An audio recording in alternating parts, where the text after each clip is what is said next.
Singapore, one of the most advanced cities in the world, hailed by many as the city of the future. Now, this economic powerhouse hosts the chess of the future, Freestyle Chess. In this game, everything is decided at the board, face-to-face with your opponent. Goodbye to home preparation, chess databases, and reams of engine analysis. This is chess in its purest form. On one side, the absolute greatest player of his generation, Magnus Carlsen, who is hungry to conquer yet another chess domain. On the other, his greatest challenger, Fabiano Caruana. No one ever came closer to knocking Carlsen off his world championship perch. From the very first move, they will both have to adapt to new patterns and unfamiliar, unforgiving terrain. Freestyle is the future of chess. Come and join us on this unpredictable journey.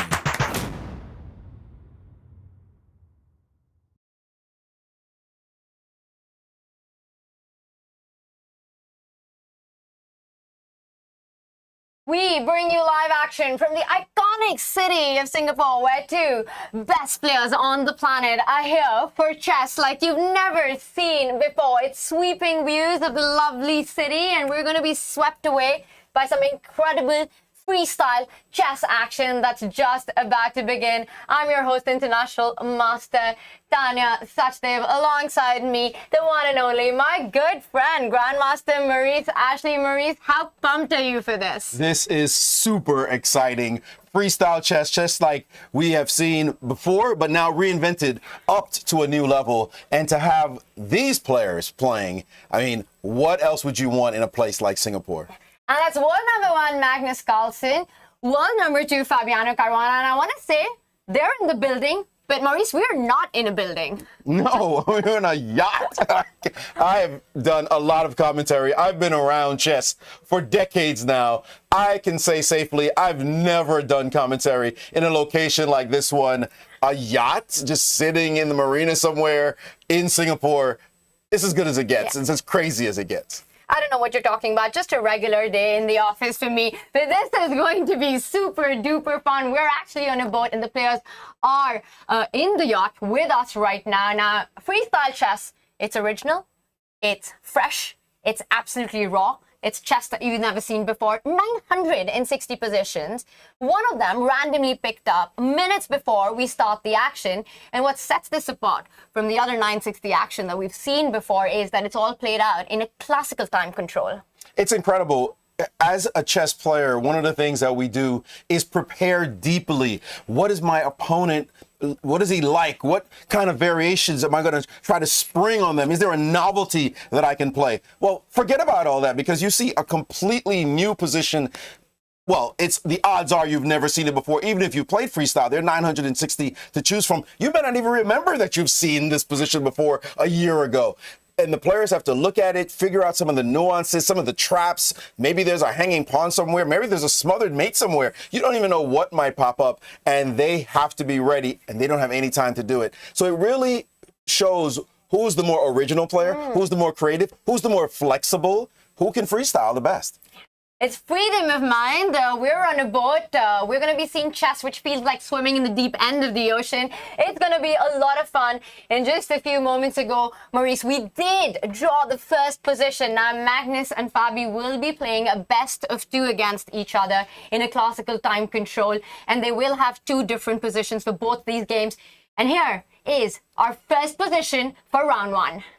We're about to lift off game one between world number one Magnus Carlsen and world number two Fabiano Caruana. This is chess reimagined. This is freestyle chess, and here with me is the official position drawing machine of freestyle chess, and also one half of the mastermind behind the Freestyle Chess Grand Slam Tour. Holly, you're here. It's time to reveal our first position. Should we do this? Let's do this. Okay.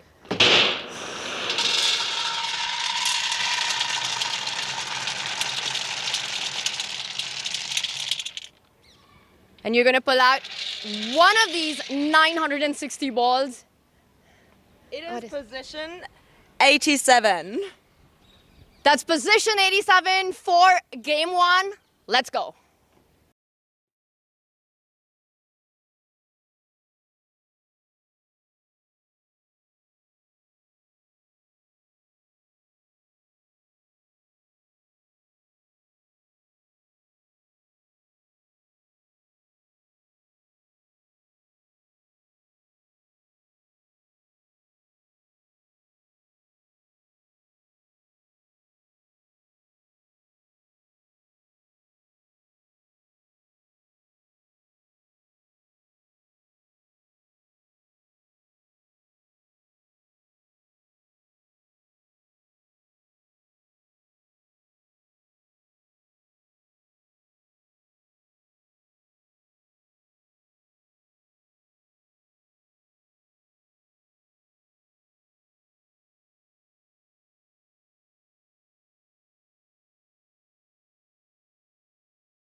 The freestyle chess match between Carlsen and Caruana sees these two stars going head-to-head in two classical games of freestyle chess, also known as Chess 960 or Fischer Random. Both games will be played at a time control of 60 minutes with a 30-second increment.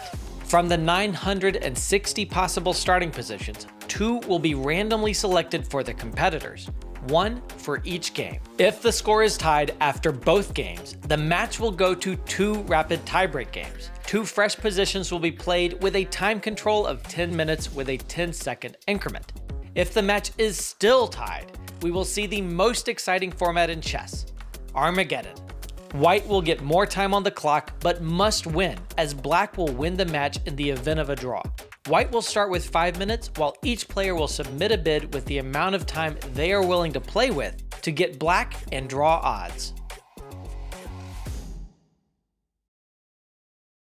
We're having some technical issues, but we're sorting that out, and we'll bring you all the live action from the players. We've got a little door in front of us, Danny, and right behind that is where all the action's happening. What do you think is going on in Magnus's and Fabi's mind right now? They know it's position number 87.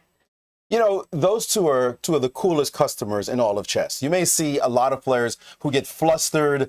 They show their emotions when they're playing. Those two, they're calm, especially Magnus, of course. He's Joe cool. And Fabi is another one. You'll see him come under pressure from time to time, but they're so analytic. They're so composed. They're the types who, whatever the situation, they're just going to manage. And even though they're playing on a yacht, it's an unusual situation, they're going to be able to handle this. It's all about the chess in the end. You could turn them upside down, like drag them out of bed, turn them upside down on their heads, and they're still going to be thinking, okay, do I play D4 or do I play E4 or do I play C4? Or perhaps something completely random, because let's not forget, this is Chess 960. This is freestyle chess. And Magnus said it himself that he cannot imagine a more formidable opponent than Fabiano Caruana. The two of them have such incredible history between them. They've played a world championship match where we had all classical games end in a draw. It had to be decided in tiebreak. They're world number 1, world number 2. And also recently, both Magnus and Fabi have been having a really great run when it comes to freestyle chess. Well, freestyle, but also just the way they're playing. Yes. I mean, Magnus, does he ever lose? He's like winning everything in sight. He also is somebody who, whatever he plays, he wants to win. And let's also add to that Fabi has been playing fantastically well. He just come off winning his 3rd U.S. championship in a row, and he just won the Chess 9LX event in St. Louis, where I was doing commentary. And I got to say, there were a couple of positions where he had trouble, but mainly this guy was a monster. Even if he was in trouble, he would just get out of trouble against anyone he played. He was ahead on the clock. But this beast he's got to play right now is a little bit different. He didn't have to play anybody like one Magnus Carlsen. That's true. Magnus feels like he's just unstoppable regardless of the format, regardless of the opponent he's playing against. Fabi, he also won the Chess 9LX in 22, so he's a big one to fight when it comes to freestyle chess. We got those images, those visuals coming in just a couple of seconds ago where we had, I think Magnus, he was setting up the board with the position that they have to play. We saw Danny Wrench on the screen. We're live from our Silent World yacht. It's not going to be very silent in here once the moves get going up there. Not at all. And it is somewhat weird, right? You know, we may have some technical issues because, you know, you're on a yacht. I love it. You know, the weather, by the way, is a little ominous outside. I saw some dark clouds. Hopefully that represents something on the board. I don't know for which player. I'm not picking a player in this one, but it is this kind of unusual, weird setting. The studio, even the so-called studio we're in, it's not a studio. You should see how crazy the scene is. It's just what you're doing. It's something original, something fresh, it's something different. It's something really worthy of a title like freestyle. It's something that's never been seen before in the chess world. And we saw the playing arena earlier as well. Maurice, you're absolutely right. I have never seen chess done like this. You know, it's not just the format, but also the setting. And of course, all of this, we're all in Singapore to announce the big announcement of the Freestyle Grand Slam Tour for 2025, which will feature 5 events across iconic cities all over the world. And then we will eventually have the freestyle, so to say, the world champion, the best player when it comes to a Fischer Random. Yes, and you have to give credit to the organizers. Right? the idea that you could do something like this, that you should have a tour over something that has never really been formalized before. It's brand new, it's fresh, it's original, it's daring to say the least, and it's something that potentially could fall flat on its face if nobody cares about it. But what I've seen so far from the kind of events they organize, Weissenhaus was spectacular. The event we played in yesterday was also amazing. So much fun. The rooftop at the Sky Bar, people were dancing, music was blasting, and we were getting to play freestyle against with two of the best players on the planet. They're real visionaries, and sometimes you're going to see those kind of weird hiccups happen, but it's because they're so daring that these kinds of events will take place. And the format itself, right? Freestyle chess, starting the game that we've known for centuries in a position that's not the standard position. We're so used to that. Our minds are so conditioned, but then we forget that 518, that's 518, that is our standard chess position. Is just one of the subset of the 960 possible starting positions that we can play our first moves in. And I want you to just break this down to us, right, Maurice? Because everyone watching this event, when they see, you know, the fresh position, the new position the players will be playing for the first time, what are the kind of things that they should be looking out for? Well, let's be clear. Again, 518 is something we're used to. When you're used to something, you don't necessarily want people to rock the boat, right? We've been studying the Sicilians, my favorite line in the French. That's what I've been preparing for all this time. And suddenly somebody tells you, no, well, the bishop on c8, right now it's actually on b8. And you're like, oh, what am I supposed to do? But there are critical things in freestyle that are still the same as in 518. There's still central control. There's still king safety. There's going to be a pawn structure that gets set up on the board in some way. You still have to coordinate your pieces. And I think that is actually the biggest challenge, is coordinating the pieces behind the pawn structure that you set up. And once you have that feel, enough times playing something like freestyle, you'll see that it is very similar to 518. When I watch Garry Kasparov especially, and I just saw him in St. Louis at that Chess 9 on X event, after 15 moves, always, Gary's pieces were on gorgeous squares. It just looked like a chess position. And you said, well, how's he pulling this off? Everybody else, well, not everybody else, but there'd be players who you'd look at and say, man, your position looks horrible. Like, your queen is still stuck in the corner, a knight's on an ugly square. Gary would always find a way to coordinate his forces together. And that is somebody who understands the feel of chess the right way, that no matter what position you put in front of them, they're able to coordinate it again. So I think the challenge, you asked me the question, what should you be looking for? Yes, you're looking to coordinate your pieces, and you're looking for problem pieces. Yes. What piece in the position may suffer from this long-term issue that it's stuck behind pawns? You get a bishop that's frozen behind a pawn structure, and you're thinking, why didn't I organize this well? You want to look for those problem pieces in every single position. And then once you resolve those problem pieces, then the rest should be much more manageable. And right there, we've got position number 87, and this will be the starting point for our two players. You know, you mentioned Gary, and there's always this debate in the chess world. Who is the GOAT of chess? And there are two names that stand out. It's always a fight between Garry Kasparov and Magnus Carlsen. We saw Magnus on our screens earlier right now, setting up the position, also trying to take everything in that's happening, and all the points, all the breakdown that you've got for us, Maurice, about what to look out for. I think we'll also be trying to dive deeper into, along with all those very critical moments. And you know, Magnus and Fabi, right? And there it is. We've got our reveal right now. That is our first position for round one between Magnus and Fabi. What strikes to you in this one, Maurice? Well, I do want to also point out a third name on this GOAT list. We don't want to have too much recency bias, and that is one Bobby Fischer. He's also in the GOAT debate as well. And by the way, he's the one who came up with this format in the first place. That's why it was initially called Fischer Random. So let's just give respect where respect is due. But you're absolutely right. This position is the position we're looking at, and this is position number 87.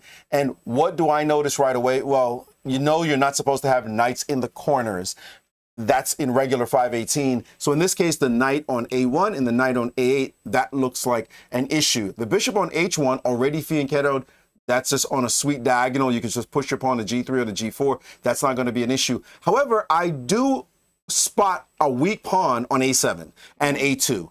And it is attackable, or they're attackable by a push of the F pawn. So if you play a move like F4 on move 1, the queen is suddenly hitting the A7 pawn, and queen takes A7 wins a piece. I mean, you don't just win a pawn, you win a whole piece right away. So that is something that is a clear tempo gainer. In 518, that's not possible. One move, suddenly you're threatening something. Here, it clearly is. And we've got the colors as well. We had the draw of colors. It's Magnus Carlsen who starts this position with the white pieces. And everything that you just pointed out, you know, it feels that white can get the momentum going early on right now, trying to target those pawns on the queen side. Now, out of these 960 positions, there are certain rules to be followed while setting them up.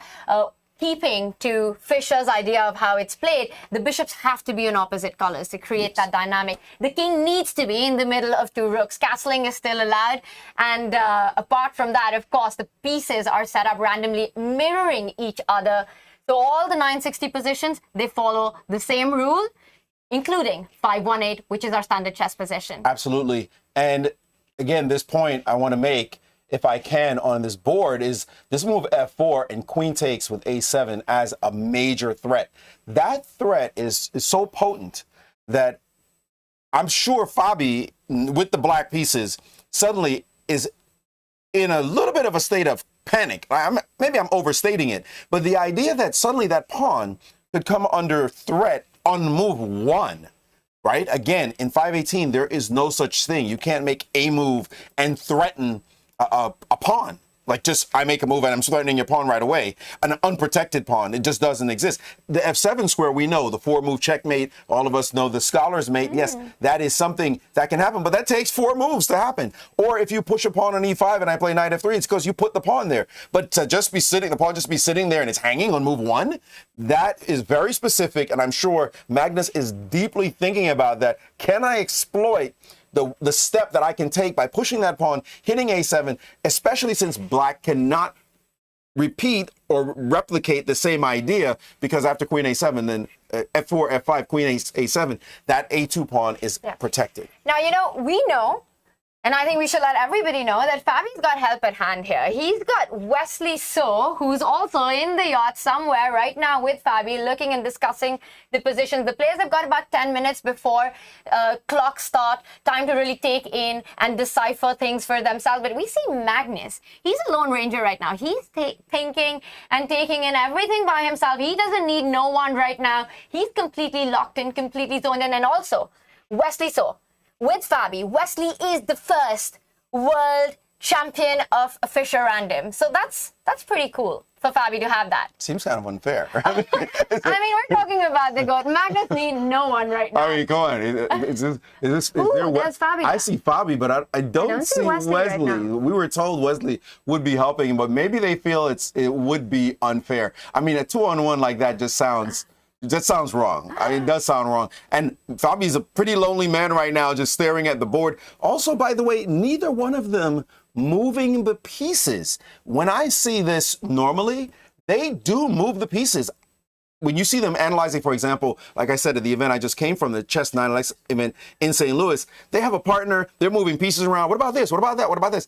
Okay, now we see Magnus moving something. Fabi has not as yet. And yes, did I see F4 on the board? F4 is on the board, and we see that F5, and that issue that I brought up, the pawn that's sitting on A7 and A2, comes into play pretty quickly. That again, that F4 move is very specific. What's happening on that side of the board? F4 and F5. I just love how both players are on different levels in the yacht right now, just taking this in, and they'll be facing each other in just a few moments from now. Magnus trying to work out the intricacies of the opening. You know, we were highlighting the weakened pawns on the queen side. How can you control the center? He's trying to break all of that down. Now, in standard chess, the fastest checkmate happens in 2 moves.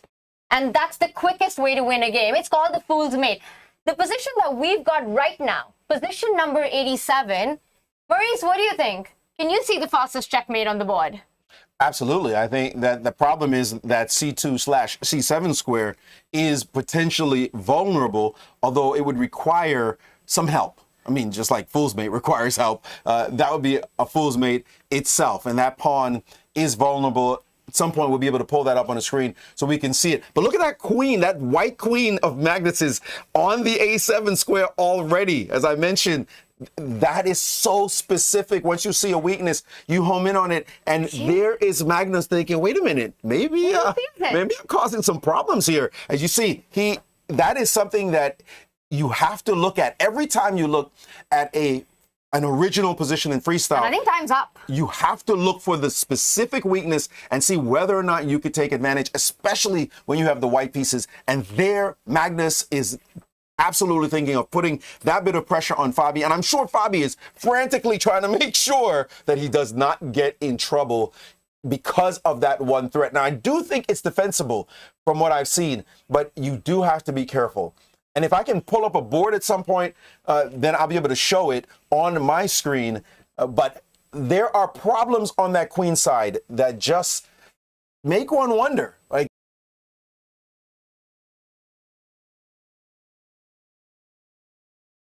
they've been looked at by engines that say white has a real advantage here. Something like plus 8-3, I think, is one of those evaluations.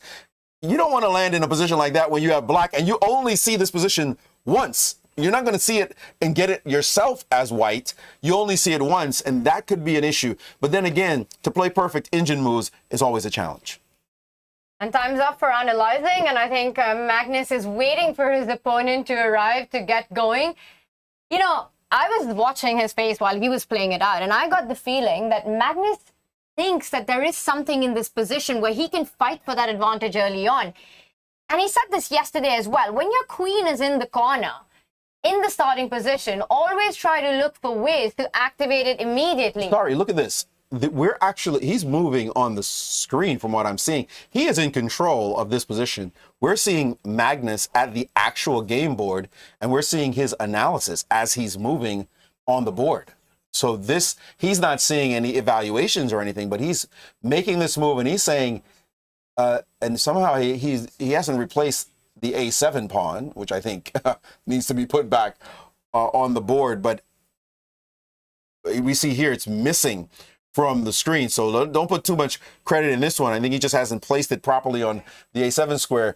But he is just experimenting with ideas. The engine's not feeling that last move, D4, because that square is hanging on A2. Again, that pawn, and then subsequent issues on the C7 square. If the knight comes out from A8 and goes to B6, then a knight C3, knight B5 can actually be threatening. I mean, it's kind of ridiculous that you can have a serious threat that early on in the game, and Magnus is experimenting with it. So we're seeing this board, which, again, we shouldn't consider as the real board because it's what Magnus is just moving on his own screen. And now he's actually back in the original position. So we'll start soon. I mean, freestyle is about freestyling, isn't it? I think he's feeling good about the starting position that he's got. You know, he's very aware of these ideas. And now a lot of these starting positions end up in a symmetry. And I don't think that's possible in the one that we've got right now. And we've got that up on our screen, right? And Magnus completely zoned in, locked into what he has to do next. He's figured it out. And, you know, if I had to take a guess, I think the first move that Magnus wants to get up on the board is move that F-pawn 2 steps ahead and just activate the queen. We saw that happen on the analysis board. It's one of the candidate moves that he's got in his mind, and it just makes so much sense. A move that controls the center, opens up not one but two of the majors right there, and puts an immediate pressure and asks questions immediately to Fabi. How does he want to counter it? And I don't think it's a very easy question to answer. That said, Fabi, who's probably just a few steps away from us right now, also looking at the position, is perhaps thinking about the same thing. How does he reply to F4? We know and now I'm in control of this board, and this move F4, I mean, it's just a real move to consider. The threat on this pawn is severe. I told you the move knight B6, there is this potential challenge of a knight being able to go to this square.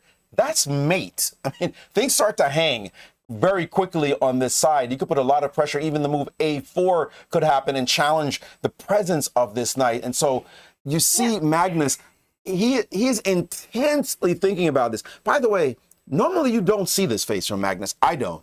He's a bit more relaxed. he probably get into that zone once he starts playing, but I think he spots something, and it's going to be interesting whether or not he goes right for this direct line.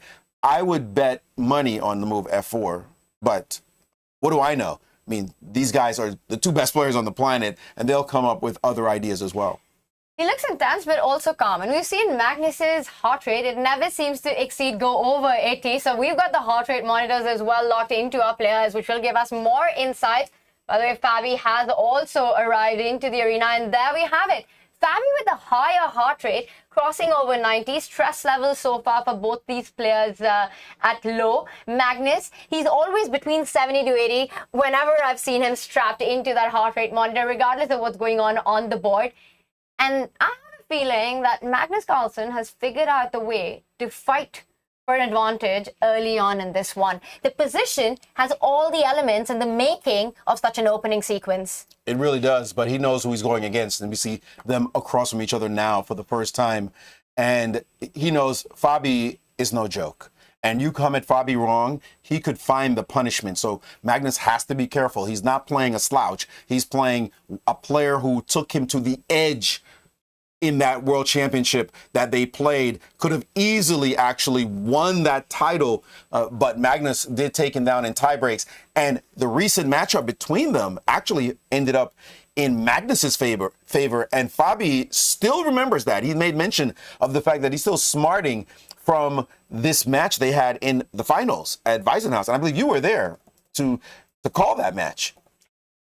That was the finals. Magnus did win that, winning the first ever Weissenhaus Freestyle Chess GOAT Challenge. But Fabi had a fantastic run. It's handshakes and it's lift off.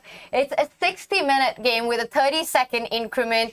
So they've got that bonus time every time they make a move. Press the clock, and we've got one F4 on the board. It's the one Magnus was looking at, the one Fabi wanted.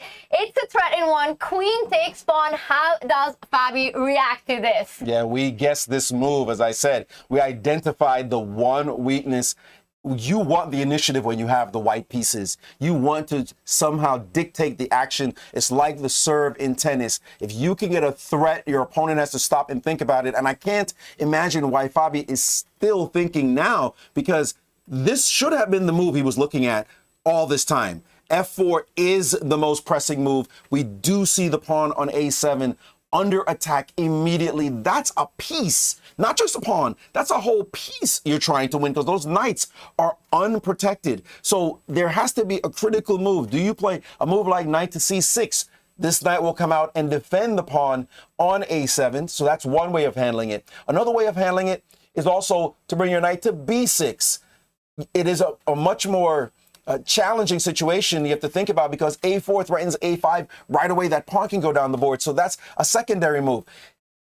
You're not going to push a pawn to B6, because then this knight is a problem in the corner. You'll have to push this pawn as well to get your knight out. So that said, I am a little bit surprised, and maybe he's just trying to get his composure together. I'm a little bit surprised looking at the screen right here that Fabi did not have a move ready for the move F4.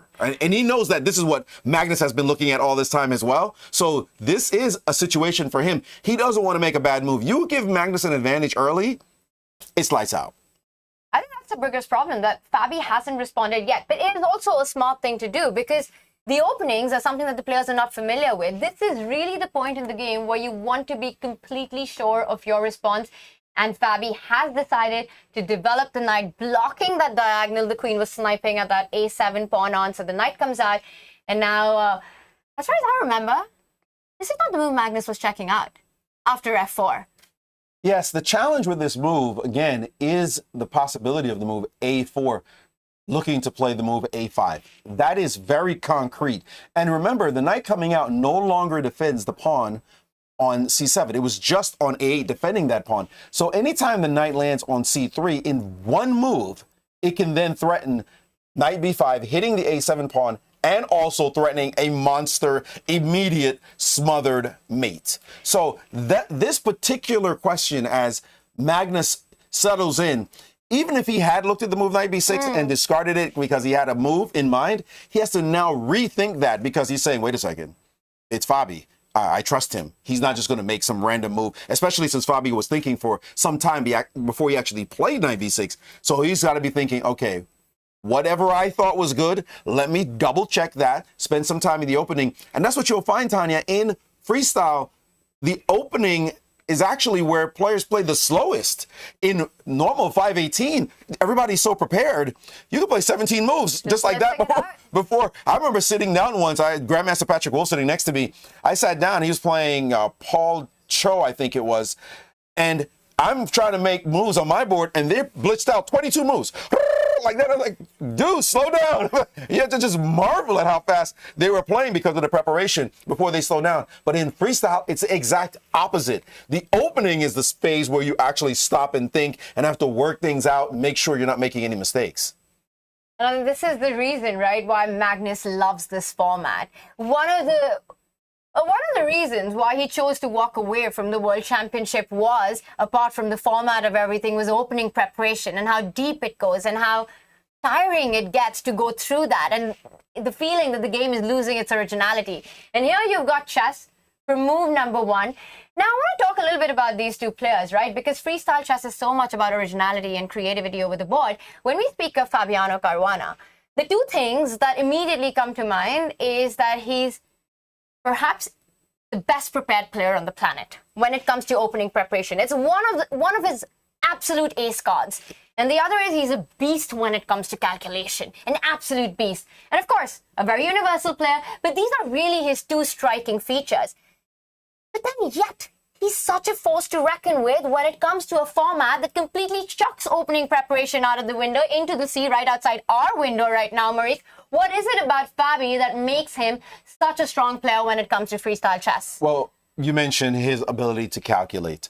He is absolutely a monster when it comes to calculation. He'll see moves, just multiple moves deep, see positions. But also, I want to add something about Fabi. He is a fighter. Everybody says that. He's playing for a win with white and black. You'll see him play somewhat dubious openings with dubious reputations from time to time. And you'll say, well, why are you playing? Because, you know what, I'm trying to win. I'm not just sitting here trying to make some Berlin draw. You actually rarely see Fabi play Berlin. He just did a chessable course on the Archangel, for example, or Archangels, as they say. Those are fighting openings. He wants to play fighting chess, fun chess. He'll play a Benoni on you because that's what he's after. So Fabi likes to see fresh, fighting, original positions. Even though, as you said, he is absolutely one of the best, maybe the best. I'm not going to say there's so many well-prepared players out there, but one of the best players on the planet. He has that preparation, has that reputation for deep preparation. But he also is somebody who very much is into calculating, being belligerent, being about the war. And we've seen a couple more moves being played. This night on C3, Fabi has now played the move F5. And the eval for position 87 is 0.29. So not a big deal. We thought it might have been even more than that for white, but it looks like just a little bit of a starting edge. And these are some starting stats for the position that the player started with. Now, F4 is the move that's been played maximum number of times. 70 games on F4 in position 87. That's the one that Magnus chose, not the knight move, not the other pawn. And look at the wins for white. White leads with 157 wins. Very few draws. So a lot of decisive results seem to come out of this particular position. Yes, you said the evaluation gives it at 0.29, and that's not massive for white, but practically black has to be so incredibly careful from pretty much the first move. Because remember that queen coming out. And now what we have on the board is the symmetry, right? You've got the F4 pawn and the F5 pawn. Very often in this, Maurice, it's about who gets the first central break in. Will it be the king's pawn? Will it be the G2 pawn moving forward? And a successful pawn break gives you the advantage. Two things I'll say. First of all, the draw rate is shocking. Yes. I mean, shocking. And that's one of the great things about freestyle. When you can prepare an opening, we've seen it happen time and time again. We see the GM draw. They'll play 20 moves and start repeating moves. And it's like, what was that? Well, the guy knew the preparation. I tried a line that I thought he might not know. He happened to know it, and it leads to a draw. And then the fans are like, well, what happened? Well, we came for a show, and you guys just showed your preparation was all. But freestyle, there is no such easy way to make just a simple book draw. So you'll see that number of only 11 draws was like 157 wins for white, almost 120 plus for black. With 11 draws, there's no chess opening like that, just zero in 518, the standard chess position. So that's one thing. The second thing that you have to note, and we should start talking about more seriously, is I think we should start talking about the headphones that Magnus just put on. What the heck? That just happened. What was that about? We don't have to inform me. Why does he have headphones on? Okay, is he listening to freestyle rap right now? What is going on? Okay, when we get some information, that will be relayed to us. Magnus listening to me. No music on, but there is a live audience in the room right now, and they're watching the players in action. So I think just some noise cancellation headphones to completely focus on what's going on. And Magnus is zoned in. I mean, he was playing with music blasting yesterday in the club. Like, he needs to worry about a live audience. That's because he had a very strong teammate. Okay, we're not going to go into that at the moment, though you're reveling in your victory. But let us get back to the point I wanted to make, and that is the point about the kings. At some point, you got a castle. Like, at some point, you're going to put your king somewhere. And where is the king, or are the kings going to go? At the moment, it seems as though white should be able to get the bishop off of c1 and then castle queenside, which in this position, I say queenside. Let me also get the terminology down, because when we say queenside, I'm referring to 518. The queen is normally on the d1 square, ergo queenside is to the left. But in this position, queenside is to the right, because the queen is sitting on g1. So terms like queenside, old heads like me have to get out of our system, because there's no such thing. Queenside, kingside, we don't know what side might show up when you're playing freestyle. But at any rate, to the left, he can castle.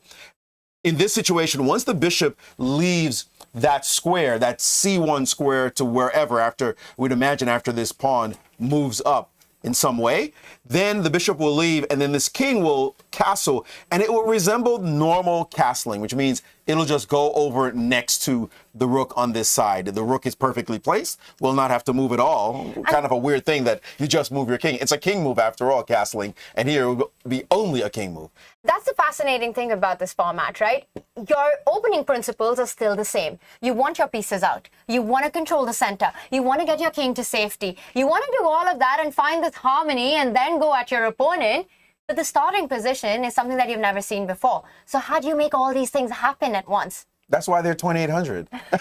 And that's why we're sitting here doing commentary. They also, but seriously, just take a look. Bring your knights out.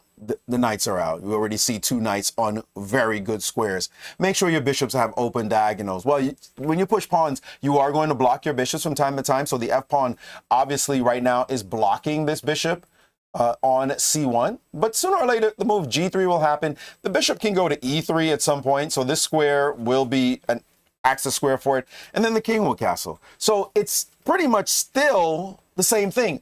This could all happen in the next 6 to 8 moves. And we'll realize we have developed pieces. We have castled our king. We're controlling the center. Duh. That's all the stuff we've been taught from grade school. So it's still all about that. For these players, however, these are assassins. They're used to getting something, trying to get something anyway, from the very opening moves. And so if you as white don't get anything, you kind of feel like, I wasted my chance with the white pieces. After all, white goes first. And we talk about it being like the serve in tennis. It should be a little bit of an edge. So if you just play a few moves and you get to just static equality, remember, Fabi gets white tomorrow. So Magnus does not want to waste. We're on move 3, and Fabi's heart rate is already over 100. That's a bit early in the day. And by the way, so you get distressed. And look at that knight. It's on the edge of the board. And that's a non-conventional decision by Fabi. That is a non-conventional decision. He is guarding that critical c7 square from any kind of attack. And he's just overemphasizing protection on that square, as knight here no longer hits this pawn. But it does hit that one. And whether or not you make an excursion of this type this early is questionable. But it's an interesting question to look at. The move knight to b5. is something that you could consider here. I think it's just a little too early, because a little too premature to be moving pieces like this one so early in the game. But this knight sitting on the a6 square, that one makes me wonder. I mean, but it's also headed to the b4 square. So Fabi has ideas of his own. yeah, I know. You've got to stop that. That's why I was thinking the move a3 just as prophylaxis against this knight being able to go here, this knight being able to go here. And now suddenly it's a bit stuck over on that square and could suffer from that problem for quite some time.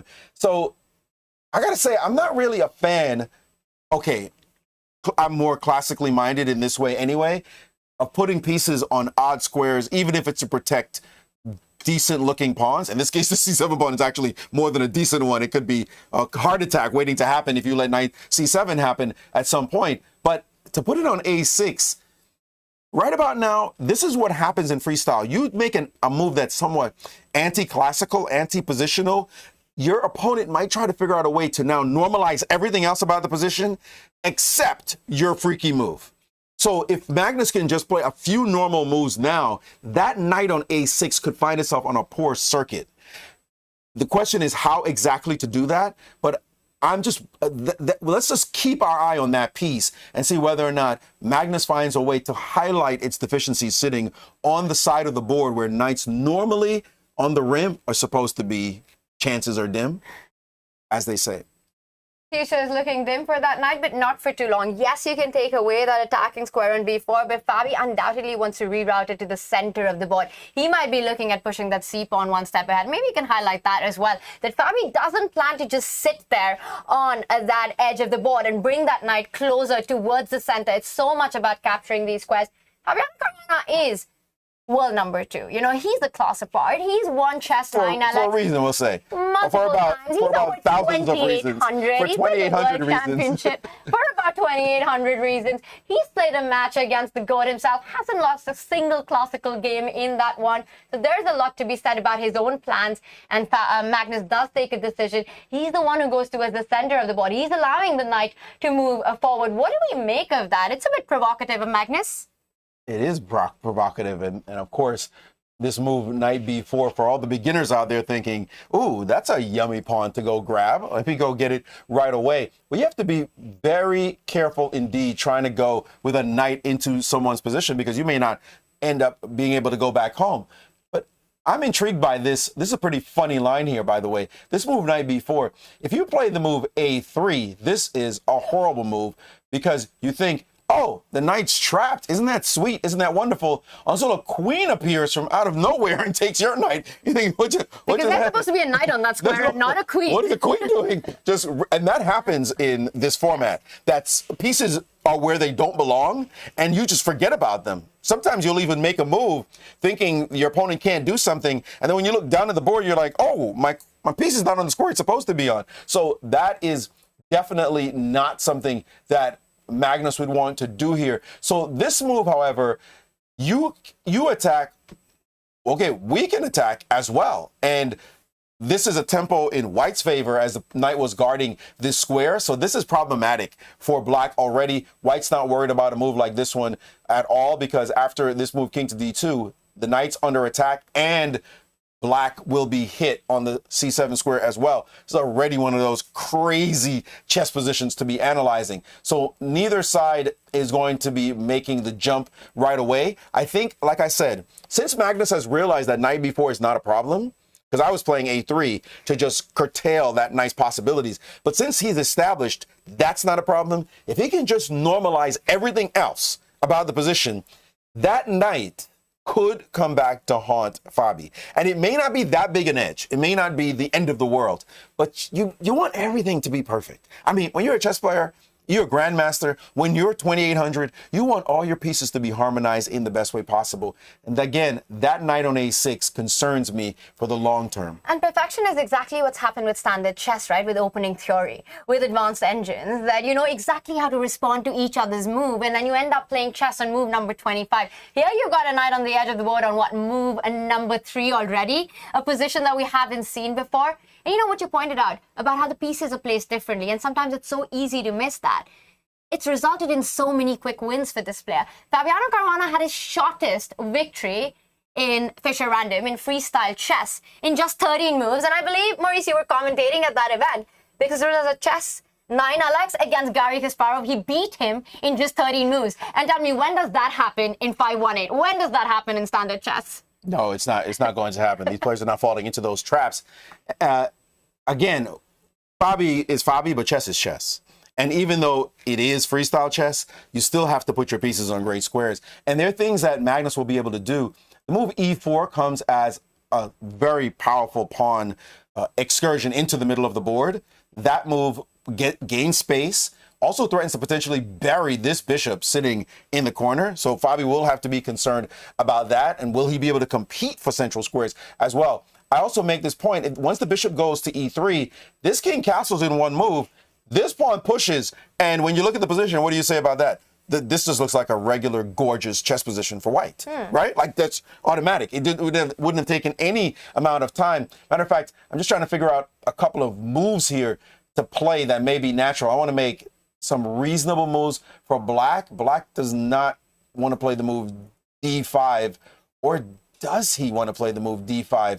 Maybe you need to play a move like this to fight for the center as well. I mean, maybe this is something that's necessary so that this e4 move loses some of its punch, because white, again, if white can get an e4, follow with a bishop out and castles, and then play g3, that's 4 moves. All it takes for white to be perfectly positioned, perfectly harmonized, with no difficulties anywhere in the position. And all of us could recognize that and say, well, that looks like a chess position. And moves like d5 are difficult decisions for a chess player because every pawn move has its own set of consequences. You end up weakening squares that you've left behind, that your opponent can start taking advantage of, some dark squared weaknesses. And Fabi also being a classical player, you know, not wanting to give in to those strategic factors, it's a moment for him because it's those kind of openings where really you can go wrong very, very soon. And I think now the margin for error at this point for Fabi is not that much. It's pretty little. He has to be precise in stopping ideas like the e-pawn moving forward, the white bishop getting into activity, white's king getting into safety, because for the black, it's a lot harder to do that. You're feeling it right away. He's feeling the pressure. He is feeling it. What's the clock situation? I mean, he's down on the clock as well. He is down. They do have 60 minutes, but that could evaporate quickly, like no question about it.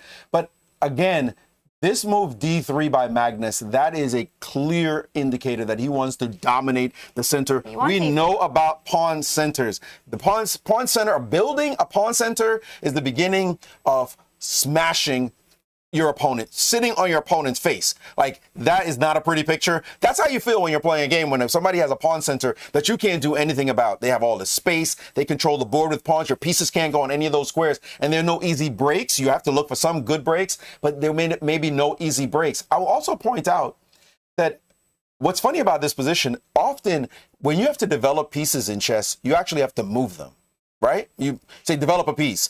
Anywhere the pieces are sitting. A decision, by the way. We've got a move on the board. Sorry, Maurice.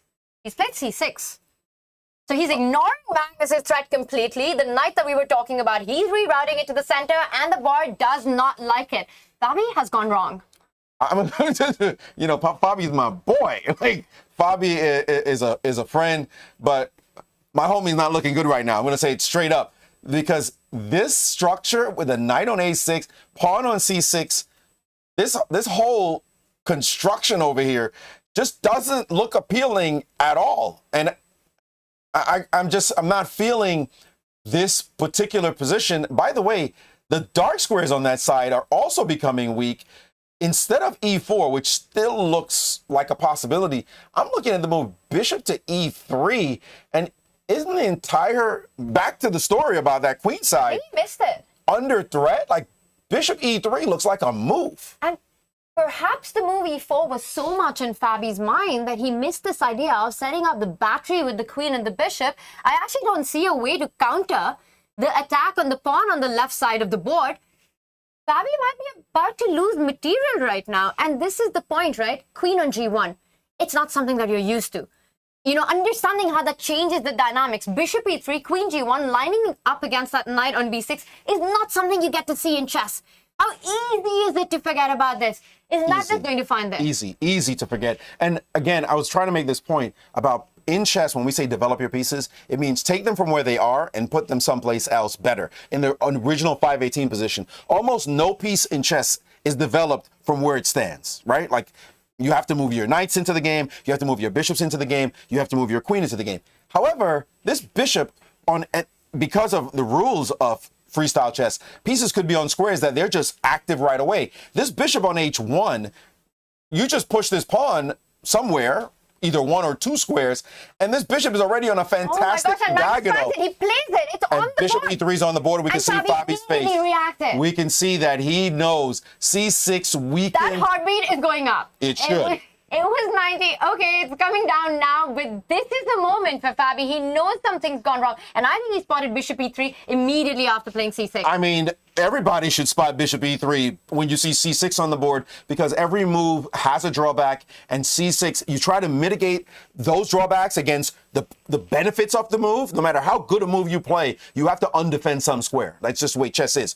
Any move you make, you undefend some square. That's just reality. We can't help it. So what we try to do is whatever moves we make, whatever we're getting is much better than what we're losing. In this case, c6, whatever the benefits were, I'm keeping a knight out of b5 is the only reason I see for this move. Like, this is the only reason I see. And it looks like his queen side has been bothering him in his mind all this time. He put a knight on a6, then he played the pawn to c6. That's been the thing that's been bugging him, and he found only this way to defend. The problem is it doesn't stop, because now, let me just get these arrows going. Now bishop to e3 continues the pressure played on the board by Magnus, and that initiative along this diagonal with the battery of the queen and the bishop is so massive. The worst part about it, it's 118. I told you. It should be flying. And look at Magnus. Magnus is super cool right now at 65, because Magnus is going to be able to castle in one move. And after he plays g3 or g4, his pieces are just flown into the game. It's move just 5. with absolute fluidity. Oh my goodness. Just like that. And again, we see what happens when you have great players who know they're just about harmonizing the pieces and putting the pressure on the opponent. And even against a fantastic genius like Caruana, bad things could start to happen from the opening moves alone. And they have transpired here against Caruana. Magnus is getting excited as well. There we see bishop e3, beautifully spotted by the world #1. But we know Fabi, he's a fighter. It's not going to be easy to try to now prove some compensation for most probably a pawn that Fabi's about to lose. But we've seen him finding that initiative, finding that counterplay, and this is the classic rivalry of the chess world, right? This is a clash between two titans of the chess world. We call this the El Clasico match, when it's Magnus versus Fabi, and their rivalry goes a long way back. Take a look. Magnus' most recent Freestyle Chess Super Tournament. It's the rematch the chess world has been waiting for. Who will emerge victorious?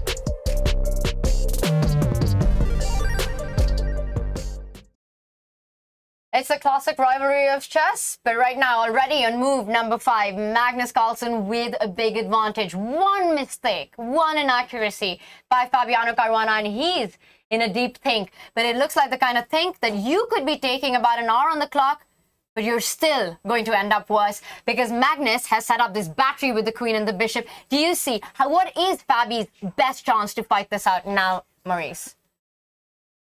That's a really good question. And Fabi's going to be looking at it for a while, because the way he's going to lose material here, it's cancerous. It might be terminal. You cannot imagine. And when you said move 5, I had to do a double take and say, it's move 5 we're talking about. He's going to have to figure out some kind of craziness to make happen on the board, and maybe some chaos, because what else? He hit the chaos button. I don't think we have the move on our board right now, but I see it on our live screen. Is that G5 I see? G5. Now, it's G5 on the board. That's real chaos and actually respect. I'm going to give respect to this move, because, first of all, he needs to do something. He needs to do something, and he needs to do it now. He needs some kind of drama to happen on the board. And while one of the things about winning material is that it takes a number of moves to actually pull it off. So as Magnus plays bishop e3, that's one move. You're attacking the pawn, the knight, ergo threatening a pawn. When pawn catches back. This queen lands on b6. Now, is this square a great square for the queen? Well, it could maybe come under attack later. It's not easy for me to see at the moment, but it's not necessarily the square you want your queen to necessarily be on. That said, you have to spend time to eat, basically, right? Like you have to What wait. are you talking about? Pawn takes pawn is one move. That's another pawn sacrifice that Fabi's gone I'm for. getting to that point. I'll get over that point in a second. You know, Fabi said, I don't care about the pawn on the left side. Take one You're on going to the give a right pawn on the side. right. But making this point about the capture on the b6 square, the point is that bishop e3 had to be played to threaten to take a pawn.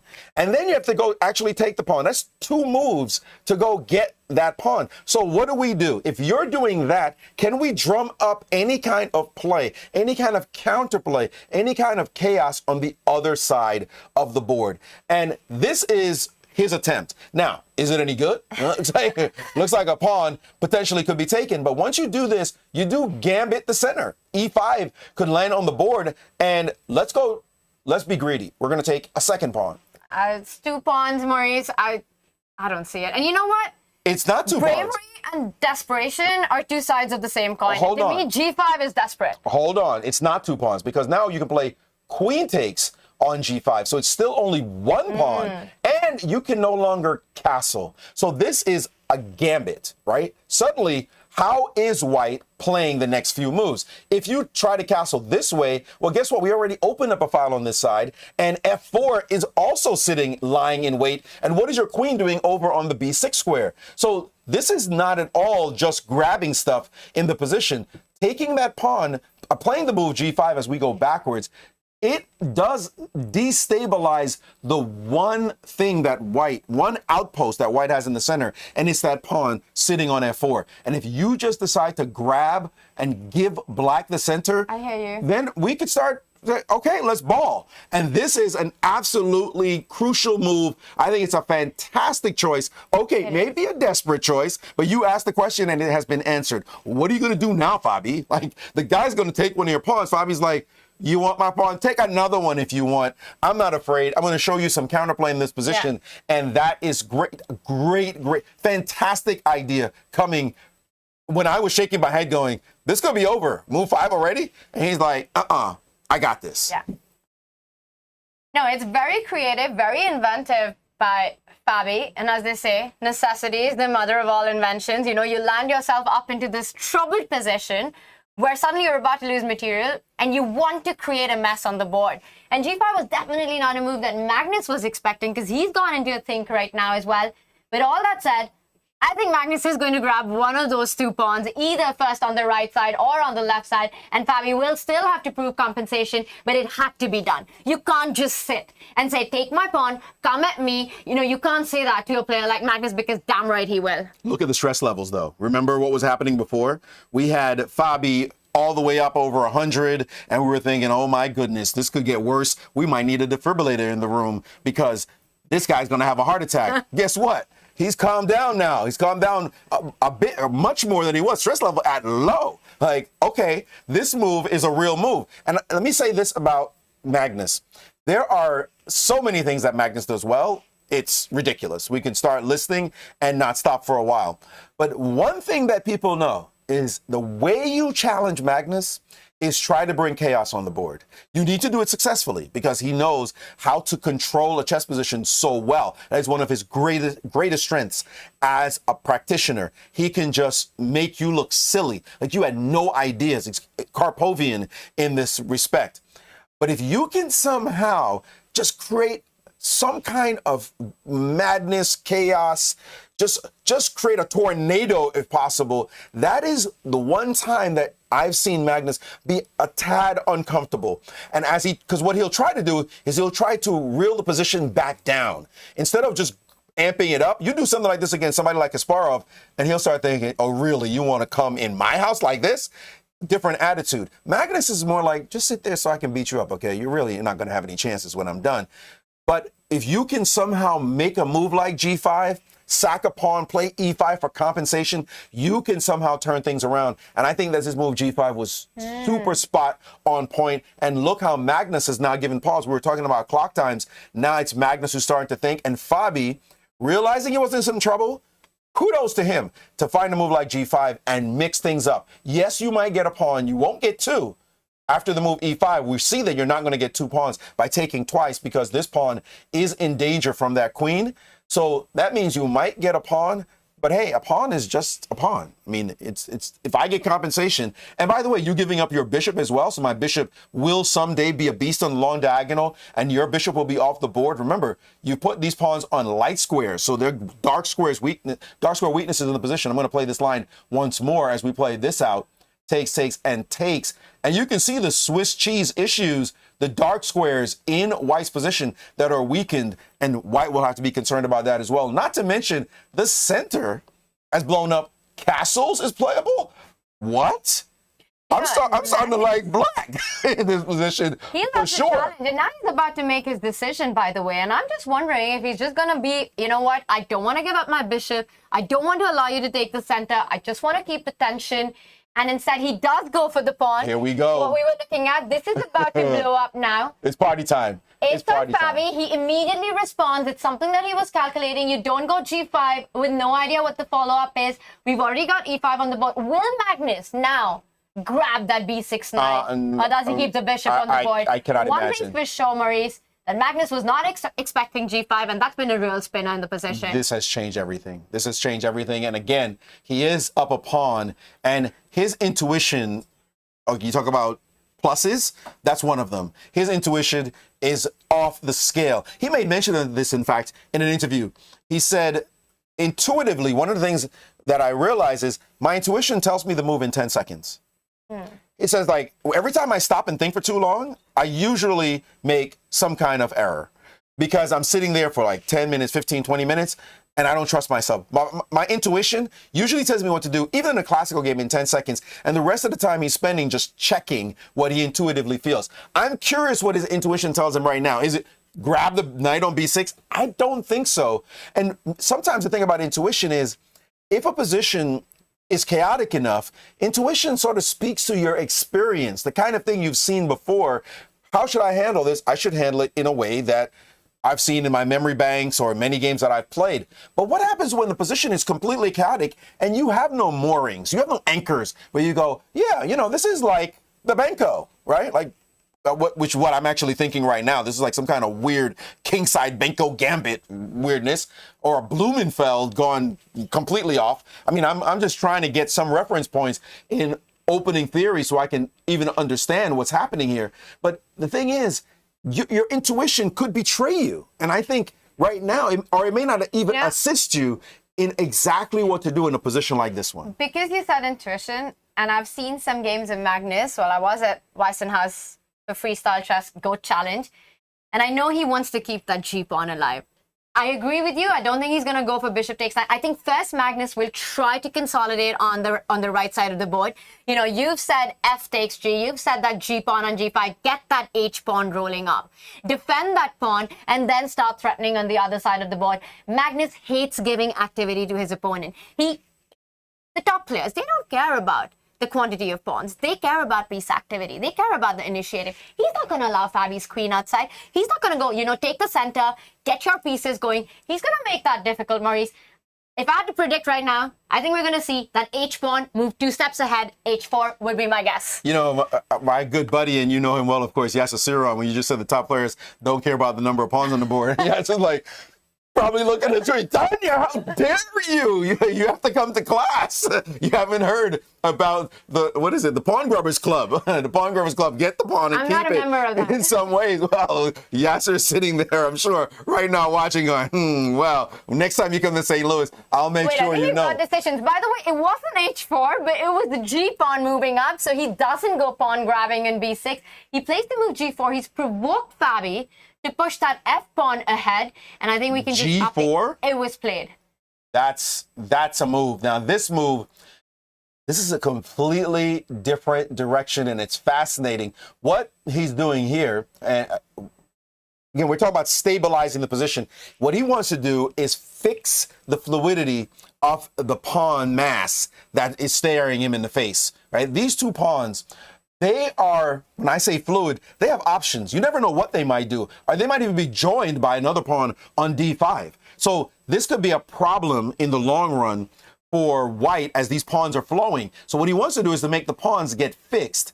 And the move f4 was played by Fabi, instantly threatening the piece. And now bishop takes on b6 played, pawn takes. So the dark square bishop is now gone from the board. Note this square e4 could potentially come under this knight's purview in some way. And look at this knight d6 check, by the way, could become very strong. But Magnus ignored all of that and said, I am going to take this pawn. Now, this move does allow queen takes, so that means he hasn't won anything. And knight e4 doesn't really bother white so much, black so much because of this check. But it is possible here to castle. Take a look at this one. I'm just going to say this is an absolutely crazy position. We've got the evaluation bar sort of guiding us onto what's the path ahead. But let's just forget about that. I mean, these are two players. They're the two best players on the planet.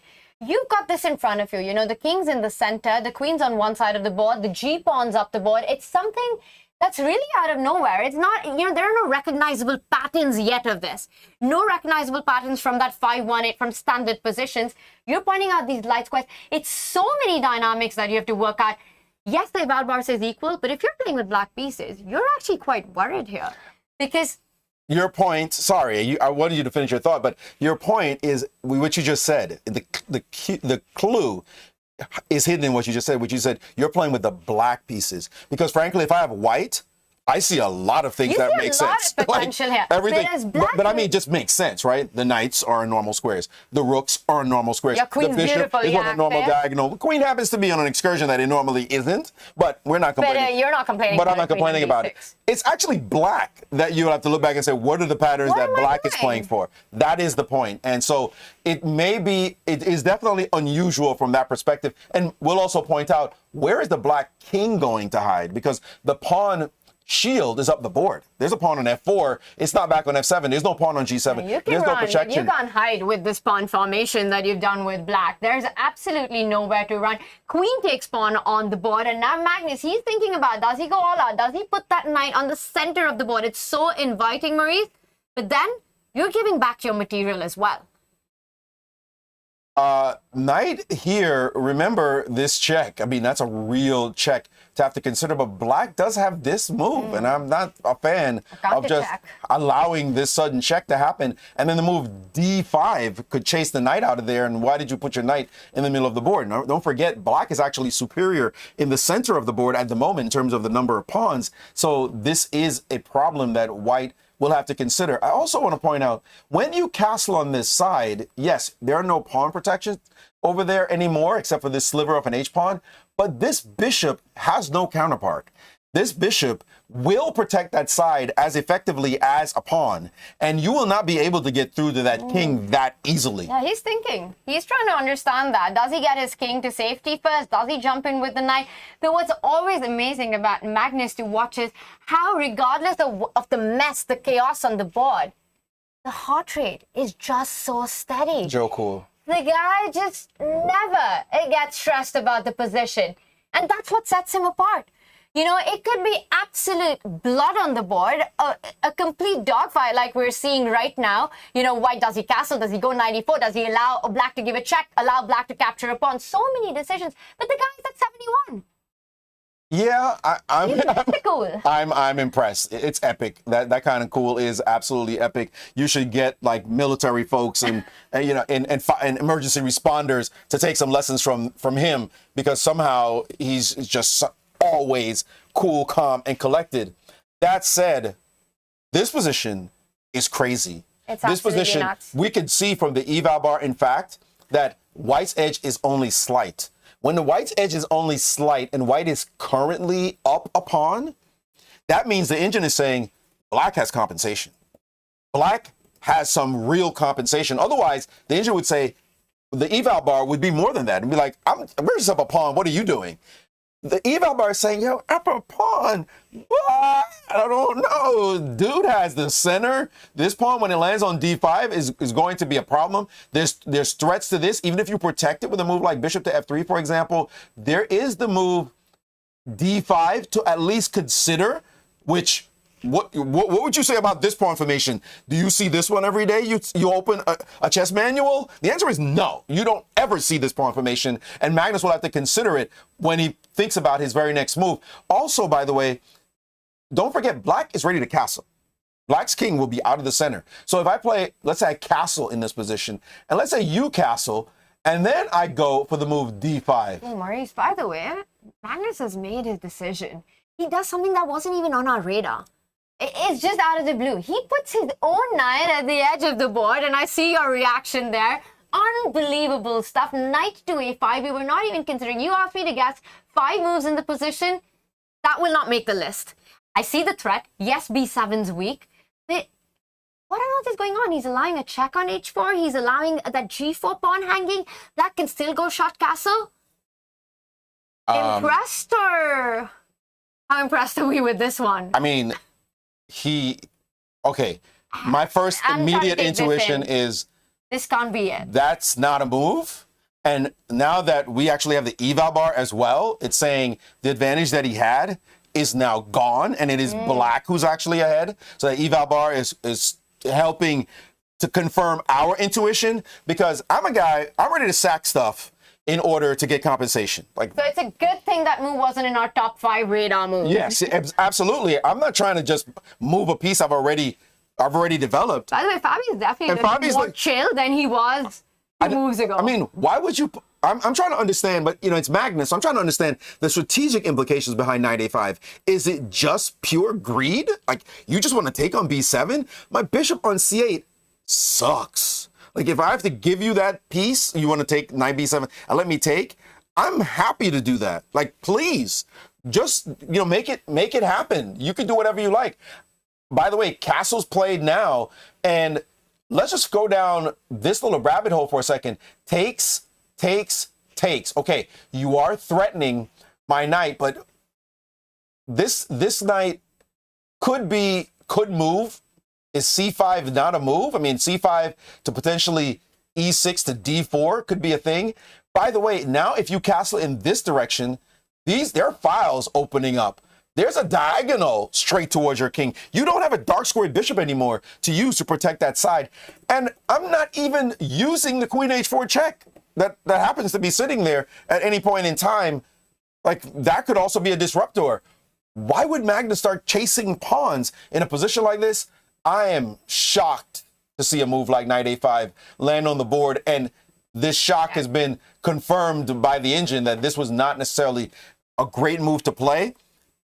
But again, it's Magnus. He must have understood that chasing pawns is not enough. I'm trying to understand the strategic implications. The fact that he slowed down now, you play a move like knight a5, you usually would have a follow-up. And Fabio responds with shot castle, and that's definitely a move. By the way. Quickly. And that's a move that's got to be on Magnus's radar for black while he was looking at knight a5. And now he's uncertain about going pawn hunting, pawn grabbing, and there are so many complications and dynamics in this position, tactics everywhere, that I think, Maurice, we need reinforcements. And I've got some good news, because we've got just that. We've got Danny right now with Wesley So, the 2019 Fisher Random World Champion, giving us his insights about all the action that we're seeing. Not every day you find yourself on a super yacht with a super grandmaster, analyzing some super chess here with Freestyle. Fabiano, Caruana, and Magnus Carlsen upstairs. Wesley So, how are you? Very good. It's nice to be with chess friends, here watching the game. Just nice to run into you, Danny. Yeah, just totally random. So weird. So weird how you, how you run the people. All the time. In Singapore, on the yacht. In the airport, yeah. Give us your very quick thoughts on who has the better chances right now after just a few moves here in Game 1. Well, I mean, it's not really fair to the players because I have a chess.com bar here, right? Yeah. And a really strong player next to you. Yeah, that too. And we have Mike Klein here. Mike Klein actually suggested a very strong move. Accidentally. And I'm not using an engine. And Mike Klein suggested the move a4, which actually looks very strong. Okay.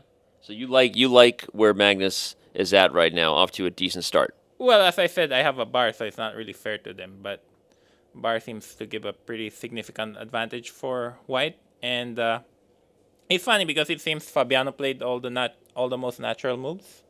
Like normally, I would copy, but as he told me, knight c6 could run into some problems after knight b5. Yeah, I came up with that idea.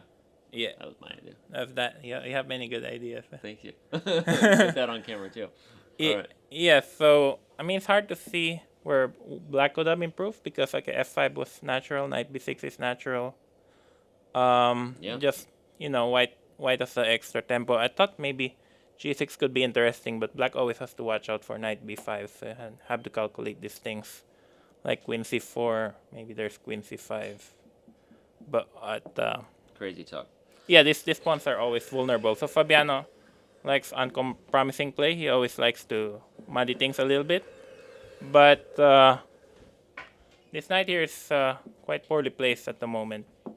And then there's always the threat of knight b5, threatening to capture the pawn on a7. So that's why he played c6. All right. Well, Oh, Mike, they didn't play your move. they didn't play Mike's move. That's usually a good thing. Maybe they'll play some of Wesley's moves. We're going to throw it back to Tanya and Maurice and let them analyze some moves. But stay tuned. We might be catching up with Wesley So a little bit more as the game rolls on and the positions get a little more critical. Back to you. Yeah, I never thought this. Thanks, Donnie. Thanks, Wesley, for those insights on the starting moves that we saw, trying to make sense of what was going on in Magnus's mind and Fabi's mind. But right now, I'm trying to make sense of this position. And the one thing that stands out to me, that it really comes down to that moment. It felt that Magnus had Fabi on the ropes after move 5, Maurice. And Fabi was going to be in big trouble, with the bishop and the queen lined up and Magnus looking confident. But look at the clocks as well now. Well, still a 5-minute lead, but Magnus has been burning the clock. And I think it all comes down to that curveball that Fabi threw with that move g5. And it's just been absolute chaos since then. Yes, and it continues to be chaotic because now the move bishop to e4 has been played, and I see a bishop on e4, and it looks like it's a punching bag for a potential d5 shot, and I don't see what's wrong with this move. If I can just play d5, what are you playing? What do you do? Why is your bishop on this square? Actually, why is your bishop on this square? It potentially could go to f5 and tickle this pawn, undermine the defender of the pawn, and that's a deeply strategic idea. Now that I think about it, all right, he wants to get the g file eventually for his rook against this king. So if you open up the file with this move, there is the problem sitting on the b7 square, and also the long-term issue of this rook getting this file. So that is a very profound point. And so bishop takes, as we see also the eval bar is saying, this is not great for black at all. And that's because of an open file directed straight at the king. But in this position, you would think there'd be some other move that could be played here. But that b7 pawn is a real pawn. It is a real pawn that may drop. I'm wondering if I defend it and you take on c8, I take back, and now you try to take this pawn on this square. Now this is hanging, but you're going down a rabbit hole right now. None of this is happening because Fabi is still on the think. We might see this, Maurice. We might see this line. And I love that you pointed out the idea that Magnus has. But I have a question for you right now. We see the dynamics that are in the position. It's been crazy from the start, right? Starting from move 1, putting pressure, trying to counter it, pawn sacrifice, counter pawn sacrifice. We've seen all of that pretty much. And where are we? We're on, what move number are we on? It's just, if you just tell me. Looks like. Right now, after bishop to e4. We're on move number 11. And it feels like we've played through an entire game. We've seen it all. With the outcome that we have and knowing the styles of these two players, the characteristics that they have where their strengths come out, who do you think is feeling more comfortable right now with the position? Nobody's feeling comfortable. Forget that question. Nobody's feeling comfortable. They know this is a crisis moment in the game. I'm going to say it. I think Magnus is. And I don't think he feels comfortable? I think relatively. I'll tell you why. I don't think it's because he's always a favorite in any game or anything like that. But this last move, bishop e4, it just feels to me that he understands this position. It's just easier to play with white. You pointed out these standard aspects that exist in white's position. The king comes to safety on the queen side after long castles. You want to get that light squared bishop off the board. And it feels that Fabi is the one who has to answer the harder questions right now. Really? I'm sorry. I want to play the move d5. Bishop f5. You pointed it out. It was your line. Yeah. No, I understand. But I'm asking questions. Like, you're talking about answering questions. If these pawns are solid, like, I'm taking white. Centers are centers, and the eval bar is saying it's equal. I'm taking white. You're saying you're taking white, that white will win the game. No, I'm taking white as a position that's more comfortable to play with white. But I think comfort is personal. Right? I think comfort is personal. So you might feel it's comfortable for you, and you might feel it's comfortable for Magnus. But Fabi's also a guy who likes crazy, weird, chaotic positions. Doesn't he like things more under control? No. Isn't Fabi somebody who wants things to be more strategic? He's a universal player. You cannot be a world number 2 or a 2800 plus without that. But it just feels like the dynamics that exist here. Do you think Fabi's enjoying this? Yes. Okay. Fabi wants imbalance. We'll find out. Remember I told you about that the Benoni that he loves to play. Benoni. He's going to be like, what are you playing a Benoni? Everybody knows the Benoni. Yeah. That's bad. But what I'm saying is that Fabi will compromise his pawn structure. He will create pawn weaknesses in his position for dynamic play at the drop of a hat. And here, this is exactly what he has. And he's been playing those kind of moves pretty easily. What he doesn't want is some boring, straightforward, nothing position. You don't get that in freestyle chess. which Magnus may try to just tamp down everything in the position. What Magnus wants, and he's trying to time this out, is Magnus can get his king on b1. Then he can just free flow the rest of the game because his king is not compromised anymore. He doesn't have anything to calculate. Fabi wants Magnus to calculate. And Magnus is saying, no, let's keep this simple. Let's get rid of your good piece, or that important bishop, and let's see what happens. But this pawn mass is a real pawn mass. Can it move forward easily? It's not so easy to play the move e4 eventually without protecting that square. You can't play the move d4 because the knight can go to this square. So there's some issues around that Fabi has to deal with. That's probably the thing he's thinking about. How do my pawns just flow? I don't know. I'm looking at the camera. I'm looking at the clock. He doesn't look absolutely comfortable with everything that's going on. I don't think you should ever be comfortable when you're playing a chess game. I mean, absolutely comfortable. Take up another game if you want absolute comfort. We're not sitting in we may be sitting on a yacht, but it's not like you're in the jacuzzi somewhere relaxing, sipping some champagne. Everyone might need that after this game. Yeah, no, this is not what's happening for these players. It is a war. Yes. It's a war. This was just a war. I'm not looking for comfort. I'm not looking for easy resolution. This is still a war. And remember, this is the same guy who played G5. I hear you. The same guy who played G5. Your boy. No, it's not about him being my boy. I will still say that I do like white here. And it just feels easier to play with white. Black's the one that needs to counter it. You have to you said it yourself, right? It's all about timing. You allow Magnus one move to get the king to safety. And then things get really tricky for black because every pawn move will be a difficult decision. By the way, he doesn't go for the idea that you had suggested. He first gives a check, so making sure that Magnus doesn't easily bring his king to safety. And these are difficult decisions to take. I'm not sure. Do you just get yourself into a self-pin? I would be very hesitant to make the move rook to f2. It's something that that's not a happy move. But is king d2 then the only option left? And that makes me feel that from a practical decision, Maurice, regardless of what the evaluation bar says, queen h4 was a good move. Yeah, I wasn't sure what the main point was to the move, to be honest, because the queen seemed perfectly poised where it was. You don't allow castle, but there will be still artificial castling, right? One move and you go king c1. Yeah, that's why I'm not sure what the point was. To me, strategically, this position was about the rest of the pieces and getting the center where it needs to be. I'm going to say it. I call that's where it needs to go. It's a difficult position for black. And already our evaluation bar after queen h4, which is such a natural move. Sure, maybe the engine doesn't recommend it, but how many of us will play queen h4 in this position? I don't think queen h4, to me, queen h4 is not a natural move. Oh, wow. It's just not, it doesn't do anything. Actually, queen h4 doesn't do anything. You could have also, as you said, you could have played rook f2, right? You could have played rook f2. Self-pinning? Not sure. Yeah, self-pinning. Queen is defending the rook. You could also play king d2 like he did. You caused the king to move, but it wanted to. Remember the only thing I said about this position? This king wants to be on b1. It's coming there. And by the way, That's what it wants, right? Fabi has made a decision. He gave a check. He put that king on an awkward square, but not for too long. And then he retreats with his own queen to e7. Okay. I think d5 is definitely in the air. What Fabi did not like, to try to understand why he didn't play another very natural move that you were looking at, was simply, well, now the evaluation bar is pointing out the best move in the position from Magnus. Will he make it? We will find out. But I think he did not like the offer of the trade of the light squared bishop, which, yes, the evaluation, the engines will say that, you got compensation, give up the b7 pawn.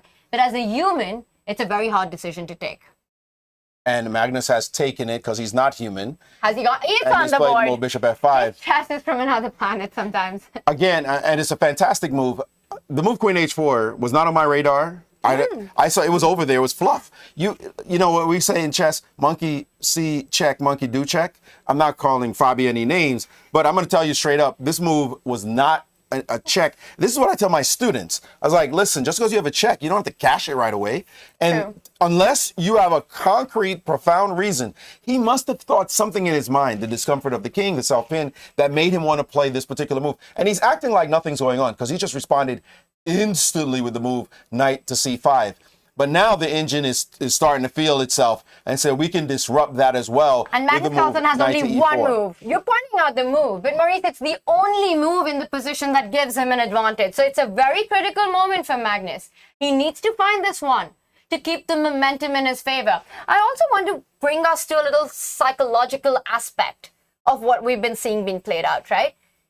Fabi played g5 in a moment of desperation. He doesn't know how good or bad the move is. We had the evaluation bar guiding us, telling us that it works out. He managed to equalize at some point. But in Fabi's head, he had already made a mistake on the previous move. He had allowed Magnus to set up. Let me just finish on this. And then you're trying to come back from that point. You're trying to come back, find your play from that point.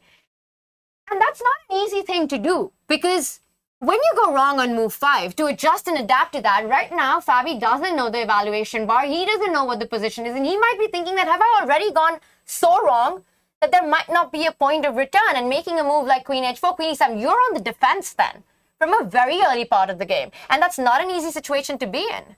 Well, there's some speculation in that analysis that you just said, because it's not clear to me that Fabi thought his position was just dead after move 5. Not dead. We thought it was really bad. We thought it was, I'm going to tell you, I thought he was in deep It was trouble. a big moment. Let me It put was definitely use, a moment.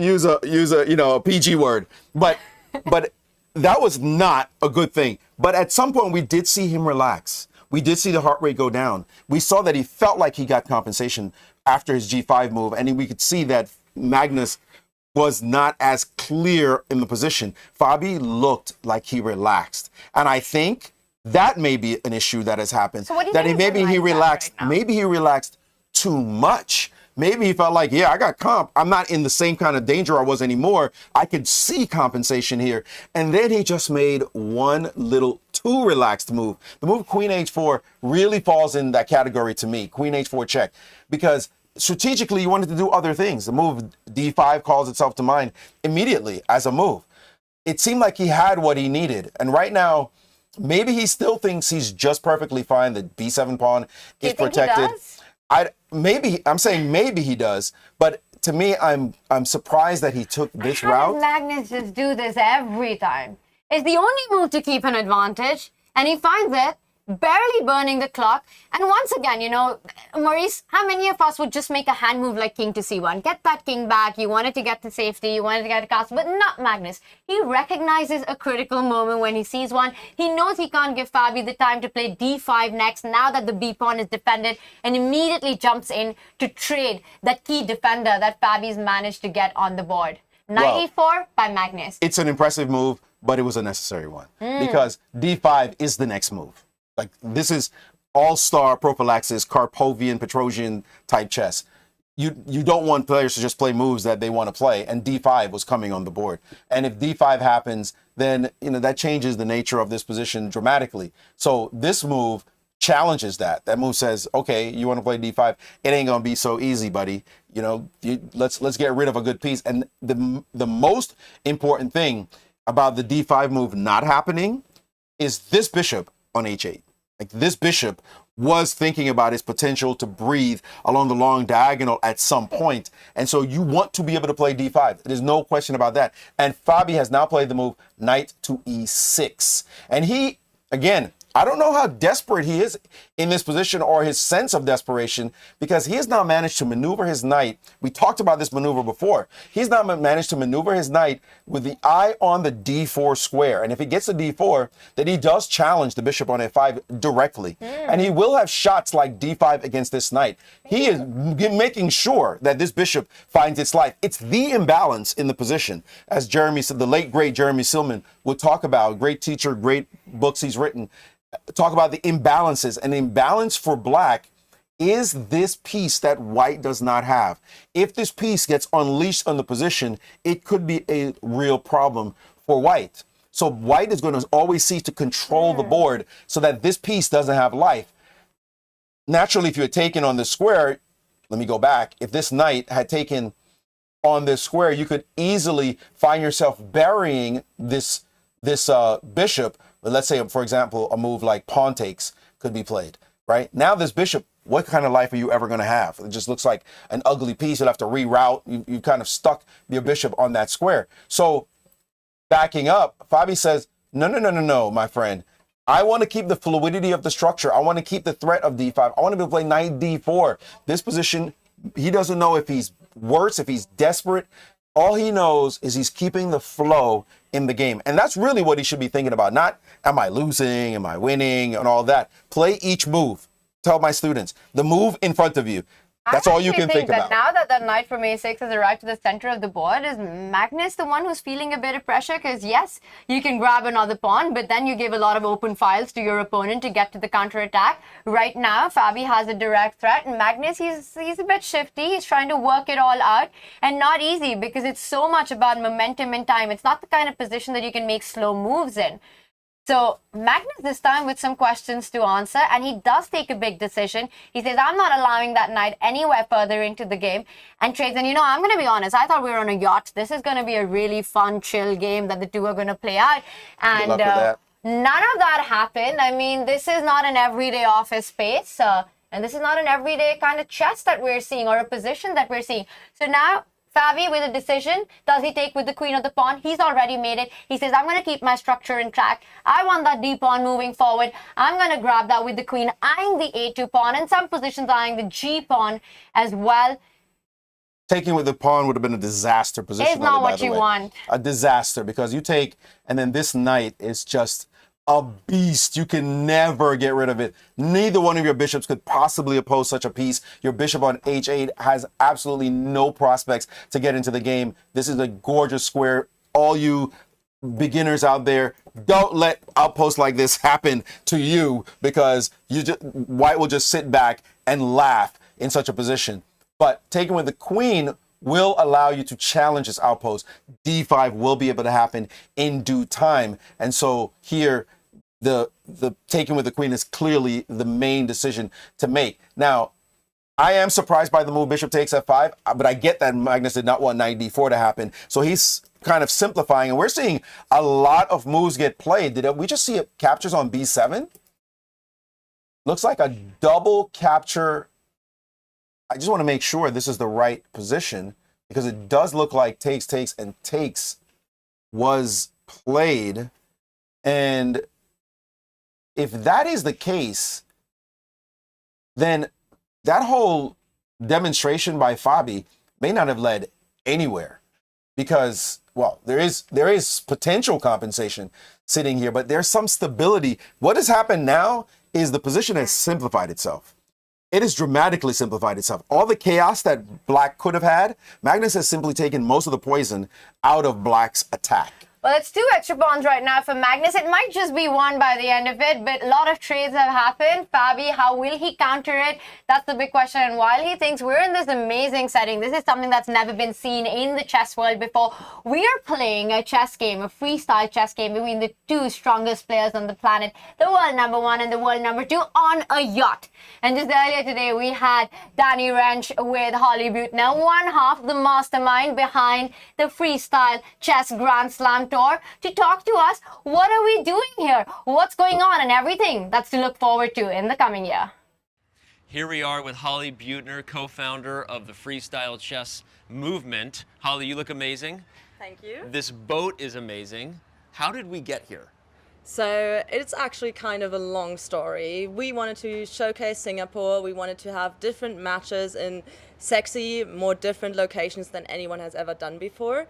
So we thought first we're going to play the hand-in-hand match at the Sky Bar in the air. Then next we're going to play on water, so on a boat. And tomorrow we're going to be underground in a vault. So we've got all 4 elements since the games will be on fire. Look at that. We have all 4 elements. The games will be on. That's a commentator move right there. She's a commentator in the making. So, all right, no, but seriously, this is incredible. You're pulling it off. Chess is being disrupted. I don't think anything cooler, sexier has ever been done for chess. And I want to have you walk me in here and show me a little bit about it. Is that okay? No worries, we'll All do. right, let's do it. Let's do it. So follow us here. This is the, what is this? This is the main captain room. So usually this is actually the gym of the boat. So one day I did with our wonderful PR girl, we were preparing here and we did yoga just to scope out the room. But now it's an actual chess room. So we've got the players sitting here, Magnus this side, Fabi the other side, and cameras all around to capture it and have an amazing stream, which you're going to comment, as well as do more interviews with all the involved parties. We're going to have a watch party downstairs again, involve some people, have some more opinions on the games, on the players, on everything. And the actual magic will be here. I'm so excited to see it, see who wins and see how they do. And especially which position it's going to be. Yeah. Amazing. Holly, you're a master breakdown right there. You just laid out the show, you laid out this event. This is incredible. And all right, we're gonna catch up with you a little bit later as well. Get you and Jan's thoughts on the game, and thank you. The freestyle chess match between Carlsen and Caruana sees these 2 stars going head-to-head in 2 classical games of freestyle chess, also known as Chess 960 or Fisher Random. Both games will be played at a time control of 60 minutes with a 30-second increment. From the 960 possible starting positions, 2 will be randomly selected for the competitors, 1 for each game. If the score is tied after both games, the match will go to 2 rapid tiebreak games. 2 fresh positions will be played with a time control of 10 minutes with a 10-second increment. If the match is still tied, we will see the most exciting format in chess, Armageddon. White will get more time on the clock, but must win, as Black will win the match in the event of a draw. White will start with 5 minutes, while each player will submit a bid with the amount of time they are willing to play with to get Black and draw odds.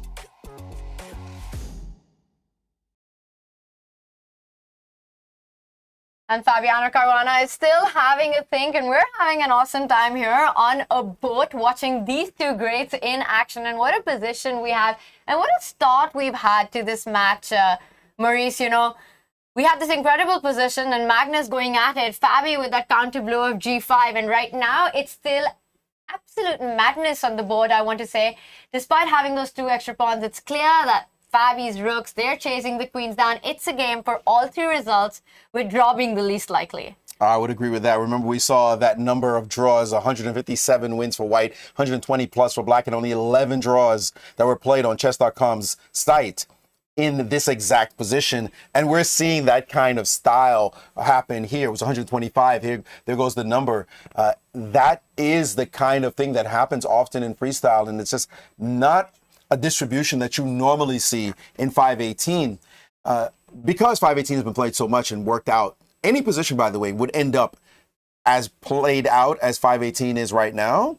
Not belittling our treasured game of chess, but if you play it enough and people get to study it deeply, and now with engines, then you get familiar with all the opening ideas, and then that one becomes dry. Even this one would become dry if you gave people enough time to play it and study it over 300 plus years. So yes, we're not belittling any particular position itself. This one here is definitely a wild one. We see that white is up 2 pawns. If you just count just the numbers, and okay, no problem. But the position remains very imbalanced. It's a dynamic, wild position. The structure is not a usual one. It's particularly black structure. And black does have the preponderance in the center. I keep talking about this move d5 that black someday wants to play. And this bishop will have to be unleashed somehow. And now that the king is sitting on this side, maybe that was the point that Fabi had thought about earlier, that let me push the king over near the queen side, because someday I'm going to start having target practice over near that king. And he will have that opportunity, putting a rook on the b8 square, maybe hitting the b2 pawn. There is the possibility of something, as we look at that could land on the board at some point. And Magnus grabbed the b7 pawn. The idea of d5 is so tempting, but I just want to point out a quick tactic why Fabi did not go for it at this particular moment, because d5 runs into a devastating move right now. You know, you think you're kicking the knight out, but then suddenly, boom, queen takes pawn out of nowhere, other side of the board. You've got to take that queen, and the knight jumps in with the fork, and you know what? You regain the queen with interest in this position, because you're forking the 2 rooks at the end. So d5 at that moment wasn't possible, but I believe, Maurice, we've got some more moves, because Fabi, down 2 pawns, you can't play slow chess. You have to keep putting pressure on your opponents. And I know, and if we can get everyone updated, because we had rook to b8, hitting that white queen first. Just have that. This was played and Magnus sidestepped. So still keeping that queen takes pawn threat alive, not allowing d5 indirectly with this last move. And this is what we've got on the board. It's Fabi to play. And I asked you this question a while ago, and I'm going to ask this question again. Magnus up 2 pawns. Yes, you see the initiative, the b files open, the queen on e6 nicely placed. But with d5 not in the game right now, with the bishop on h8 still not open, do you think Fabi feels that he's got enough comp for the 2 pawns? I think it's unclear to him. I think it's just unclear. I know it's unclear to me, but I think it's a hard thing when you're in the middle of a game to start evaluating whether or not you have something. Like, you do need to, but the question of, do I have enough compensation? What I want to do is just get some comp, right? Like, prove the position, because I'm down 2 pawns. So if I'm down 2 pawns, I better find some compensation of some kind, right? So I can't think about whether or not I have it. I just got to start cooking, because I'm not going to try to maybe make a draw. If I had a forced perpet, maybe I'm sitting there, do I have enough comp? Nah, I'm bailing. I'll just perpet because I don't think I have the comp. But here, he just needs to get play. However he's going to get it, he needs to prove it somehow. What does he do here? Can he take this pawn sitting on this square and deal with potential moves like knight to c5? Will he be able to take on a2? That's going to be its own threat as well. Also, not clear on when this move might happen in a knight f6 with a rook on g1. I'm just seeing some potential possibilities. Will white try to trade off the queens with the move queen to d6 if we can get rid of a pair of queens? That's a big idea that white has. And if we do that, then we are up material. The knight can park itself permanently on this f5 square. Just permanent residence on that square. And then guess what? Somebody's got to pass a pawn that you will have to consider. So Fabi has just snapped something off the board, and that is the pawn on b2. He has taken the pawn. The engine hates the move, absolutely feels this move. Again, greed sometimes in chess will kill you. I didn't see a refutation to this idea, but it absolutely despises grabbing a pawn. And you know, that's a funny thing again about materialism in chess. When you are, and Magnus has instantly understood why this was a bad move. And he's played rook to b1, the response in the position. Now we're seeing something happen. That king side is porous. And if you start shifting your pieces, remember what I said about capturing stuff? When you capture something, it takes time to go capture it. If you go take the pawn, for example, on a2, you're destabilizing your forces. And here, A move like this one, for example, could easily allow this to happen. Queen takes on d7, and you're busted. The knight is permanent, like we were talking about before. This kind of piece should never exist. The bishop is terrible. This king is fully exposed. This king has no care, by the way, about your queen being nearby. You might get one check off or a couple, but that's going to be it. White will be able to get away. For example, this check, believe, can be met by this move, and then the king will go the other way, and the king is going to end up here, and nobody's getting rid of this piece. Nobody on the board. So grabbing the pawn at this moment, capturing in a moment when your pieces aren't properly organized, was not the move to play. But he started thinking the way you did, and it's very interesting. Tigran Petrosian, from years and years ago, said, whenever somebody sacrifices, they often play like they lost something.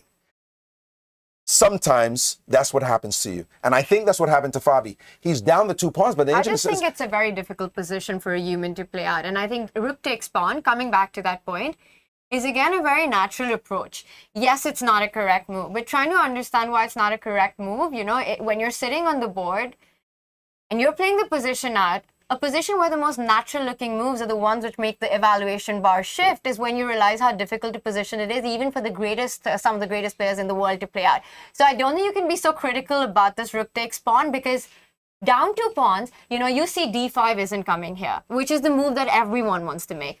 You see some problems with queen takes pawn, perhaps the b3 pawn move forward, d7 is hanging. What do you do here? You see queen d6 coming. These are some really difficult questions to answer, Maurice. Absolutely, absolutely. But that's why these guys get paid the big bucks. And Magnus understood it instantly. When rook takes b2 happened, Magnus didn't go, oh my goodness, I'm so surprised by that move. Magnus instantly played the move rook to b1. And I think he knew right away that grabbing this pawn right now was a bad idea. And now we've seen the line play itself out. Takes, and after queen takes d7, it will be clear for all to see that this position is terrible. That bishop on a6. Like terrible, and it's a back to that bishop. That's the piece. Moved. That's the piece we've been just talking about for so long. It's the one imbalance. We go back to Jeremy Silman. That one imbalance in the position that Black had been suffering for so long, and he never resolved it. And now he's going down. This game is lost. That's bold, but I see where it's coming from. I mean, you pick up this bishop and put it on this diagonal, and you're talking about a completely different game. Look at the difference between the two minors here. White's knight on e4, just dominating the board, not allowing that e-pawn to move forward. Right now, the best move for Fabi would be to pick up this pawn and chuck it out of the board, but that's illegal to do. And this bishop, it's just trapped. No way to get to that white king. Magnus has picked up that one extra pawn, and some moves have come in. I think Fabi did respond. We're just going to get that on the screen. After queen takes pawn, this is our position. So Fabi's in the thing, but it might just be too late for damage control. The only piece playing is queen to b2. Show us again, after queen b4, how are you hiding with the checks? Because I don't really see another move for Black. It doesn't help. I just play c3. You and play a check. I just go back. You hide on the other side of the board. I'm gone. This bishop is not a piece. You're going to be in 2 moves down a piece. You're going to be down. This is what you have to look at it. You're down a piece. Yes, it exists in space physically, but it's not doing anything. And a piece that's not doing anything doesn't really exist. You only can give value to a piece based on its activity, based on its influence on the board. That bishop is nothing. It is nullified, and that knight on e4 looks like an octopus sitting on that e4 square. And by the way, you're the one down a pawn. It's not like I have the knight and I'm down a pawn. I'm going to have compensation. You're the one down the pawn. You're down a pawn, and your opponent's the one with all the initiative. The bishop and the rook have actually boxed up its own king. One check with the knight on h6 would be checkmate. Luckily, the knight's too far away. By the way, we are seeing this line being played out. Because really, Fabi, queen is the only piece, but it feels like you're just delaying the inevitable. But I want to follow through, because after queen c1 check, you know, your king comes out. There is one more check on the board. You can go to e3, checking that king. I don't believe Magnus would want to repeat then. There's no repetition. You go king g2, and then you're losing a pawn. Let's have that on the board, Maurice, because we might be seeing that. And also, I don't see an alternative here. And it's busted. I mean, it's just, this is toast. After this check, the king moves, you take this one, we play rook f2, and now we start staring at your position and saying, what exactly are you doing? Like, you got your pawn back. Yes. right? But let's just play the line out till the end because, you know, as long as we see counterplay, we should follow the rabbit hole, right? So the f-pawn can still move forward. I want to give more forceful checks. You The got it, thing is, Kat. otherwise it's just busted. Like you said, it's lost for black. Black needs to continue doing this. Fabi Yes. is thinking. And where are you hiding with your king? I want to go up the board. I'm just trying to make sure that queen e3, queen f4 doesn't happen as fast as my queen check. Let's see it. Let's try it. And so queen here. This is not a threat per se, but it is. No, but you've got queen e6, queen e5 coming with a check, right? Yeah. Well, no. Actually, the real question is after this move, right? Because now we don't get to play queen e5, and I wanted to play knight g5, except you have the queen now guarding that square. So the question is, what is the blow? Knight d6. Oh, I'm guarding h6. Okay, so I can play this move. I thought for some reason that I had to respond to this, but this square is guarded, so there are no more checks.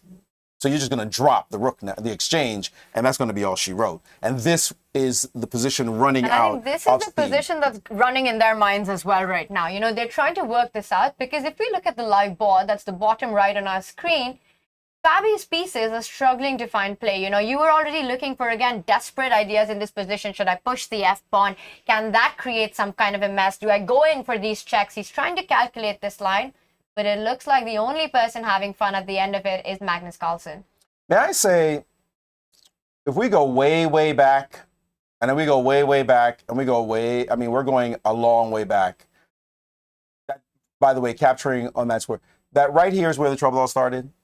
Right? That d5 move that was screaming to be played, it's a move you wish you had played, because as we play it out, the way the game actually went, and then Magnus said d5 is not going to happen, and then he decided to go for this idea, and then he traded, and again, we should be thinking somehow of playing the move d5, but maybe here another move could have been played, like bring your bishop out to stop this Fabi tactic. is not happy. But as we play the position out, he now plays this idea, which Magnus fully well understood was going to lead nowhere. And now the d5 move never got played, and the knight on e4 became the absolute beast of the board. And now, as we play it out, it's just, yeah, you can keep checking me. Are we here? No, Did they we're get not. here? It's still at king e1, and you can tell, you know, you look at Fabi on the screen. Yes, he's calculated this all the way through, but he sees no light at the tunnel, at the end of the tunnel. You know, you can give these checks all around, but in the end, it's still Magnus Carlsen's party because it's the black king that's feeling unsafe with the queen and the knight combining against that piece on g8. You know, the bishop out of the game, the rook out of the game. The queen It's that is knight. not going to be enough. It's the knight. This knight on e4. And like, how many times has this happened to you? A knight on e4, and your bishop stuck because of this knight. The knight is unassailable. You don't want anything like this near your position. The knight should never have had this kind of superpower, and Fabi had a chance to chase it away earlier to at least get a control of that square. He didn't, and now he's created a stable disadvantage in his camp. His bishop is not a piece. The difference between the two minors is everything here. It's just everything. And there is no kind of way to chase this knight away. This knight is worth like a rook. Maybe it's even better than a rook, to be honest. This knight is just such a monster. We saw the tactics you mentioned with the queen sacrifice, that beautiful queen sacrifice. This knight is just an animal, and there's nothing to do about it. Black's busted. Yeah, it's the absolute crown jewel in white's position. And the problem piece for black has finally made its first move in the game. Fabi puts that bishop to g7, but still what really is the future, what Fabi is dreaming of is to go f3 and to go bishop h6. We can just show that with the arrows to show the idea of how you want to actually activate. But does that even get you anywhere? There will always be g5. It's 2 moves away right now. And Magnus thinking how to make the most of it. Fabi is under 20 minutes on the clock. And you know, there are so many. You can give a check on e6. You could stop the idea of f3. There isn't just one path for Magnus. I think he reached out for the queen. He's about to give a check and force that king to a less desirable square. Not to point out, take away that h6 square. This bishop, it tries to come into the game, but a bit too late. Queen, yeah, that check. He hasn't played it yet. Reaching out for the queen. Usually somebody reaches and pulls their hand back. You like that. You want to see that happen because it shows uncertainty. But it didn't take too long in the end, and he did play this check. And now you have to move your king. Because of the idea you said earlier, if you block the check with the rook, you pin your rook to the king, and the white knight can jump in, double down on that pin, and win the rook. So with no rook f7 available, Fabi, he slows down. You know, it's not just this move that Fabi is thinking about. It's the whole position. And just how dire things are for black right now. You've got this active-looking queen, but there's nothing to be done. There's no supporting cost to that role. That queen is nothing.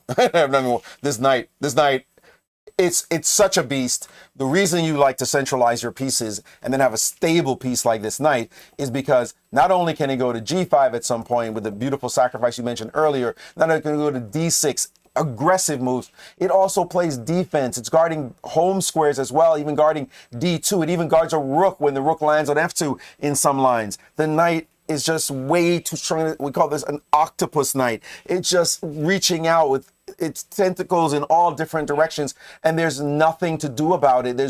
You would love if you could sack a rook for this piece. That, first of all, ain't never going to happen in this position. No. And second of all, you'd still be busted because your bishop is such a weak piece here. So this is just terrible as a position. King h8 played. The only thing that Fabi can hope is Magnus doesn't find the best moves, and it turns out I am stunned. Really I am stunned by this blue arrow that there showed up on the board, that the only move now is actually rook to f3, that there's no other move. But let's just please note, if king to f2, there is this idea that Fabi has concocted, and suddenly he has great counterplay with his queen hitting here, his rook suddenly come alive. So this move is a problem. f3 is a problem and must not be allowed. And now it's essential for Magnus to play rook to f3. Rook to f3 is a baller move. It's a massive threat that Fabi has. Everything else loses the advantage for Magnus. What a moment. What a moment. If Magnus finds this is him reeling in the fish as we sit on this yacht. But it's such a Magnus move to make. He's gonna find it. It also comes with the idea of lining up the rook on the H line with some checkmating threats. And he's reaching out rook f3 on the board. It's Magnus. I mean, come on. He's going to see these kinds of prophylactic moves and make sure that your threats go nowhere. It's an excellent move. We see the exclamation mark, the evaluation. That's the move that keeps the advantage. You know, it's funny in chess. A lot of players think when they have an edge, it means they have an edge and they can just kind of coast. Oh, I have a great position. I can coast. No, chess is cruel sometimes. You have your edge, but you have to sometimes make the only move to keep that edge, right? The only move. And in this case, rook f3 was one of those moves. If you miss this moment, that's it. Your edge is gone. But Magnus is not the type to miss kind of moves like this. And rook f3, an essential move. But one can explain it as well, right? Your queen is beautifully placed. That knight you never get rid of. You ask what your opponent wants. There's only one threat on the board. You stop it, and that's pretty much it. And of course, Magnus takes barely any time to figure all of that out. And now the ball is in Fabi's court, but there isn't a shot to be hit, because what is your next move here right now? You know, with white wanting to transfer that rook, yes, you can give a couple of checks. Actually, I do see an idea that might create a threat. Is there any meat in giving a check on the first rank and then transferring the queen to the king side to target that H pawn that's a bit tender?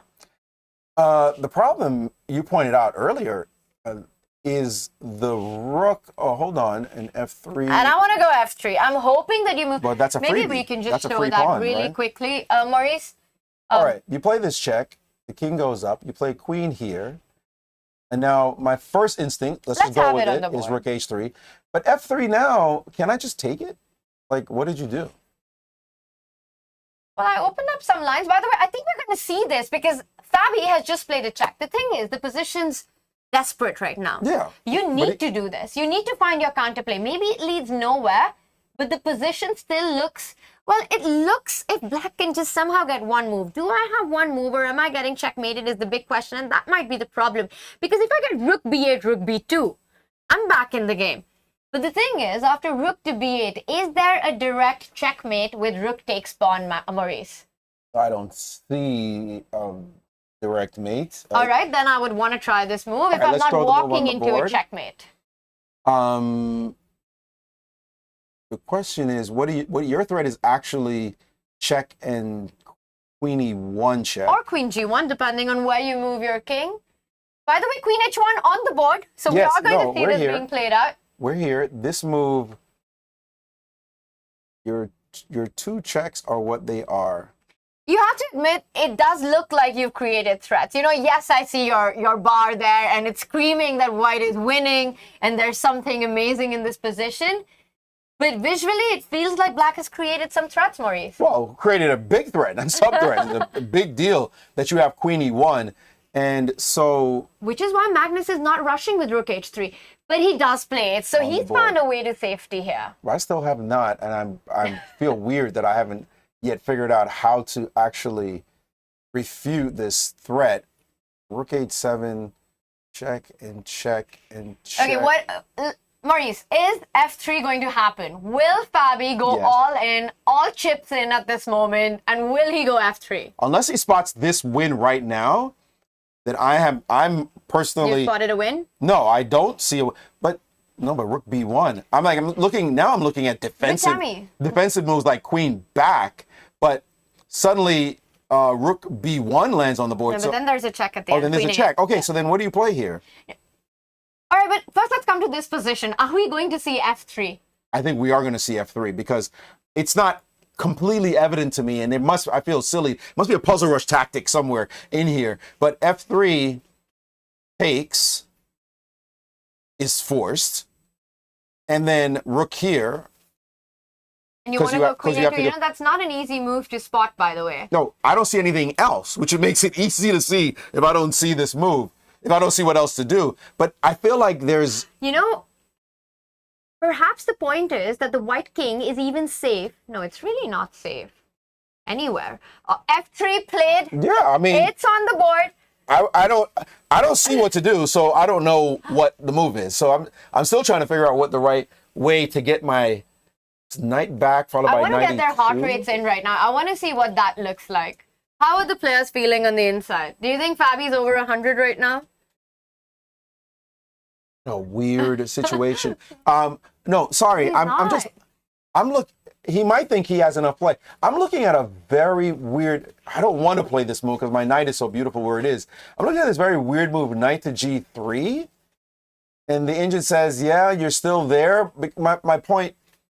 And he has captured. All this is going to happen. We're going to see it. Let's just have that on our live board. Let's see what the players... By the way, rook b8. I told you it's all going to happen. I'm still struggling right now to figure out what the move is. Magnus, in all his greatness, has found a way to counter rook b2 that's not one of my moves. Both my moves, queen a2 and knight g3, are still engine approved.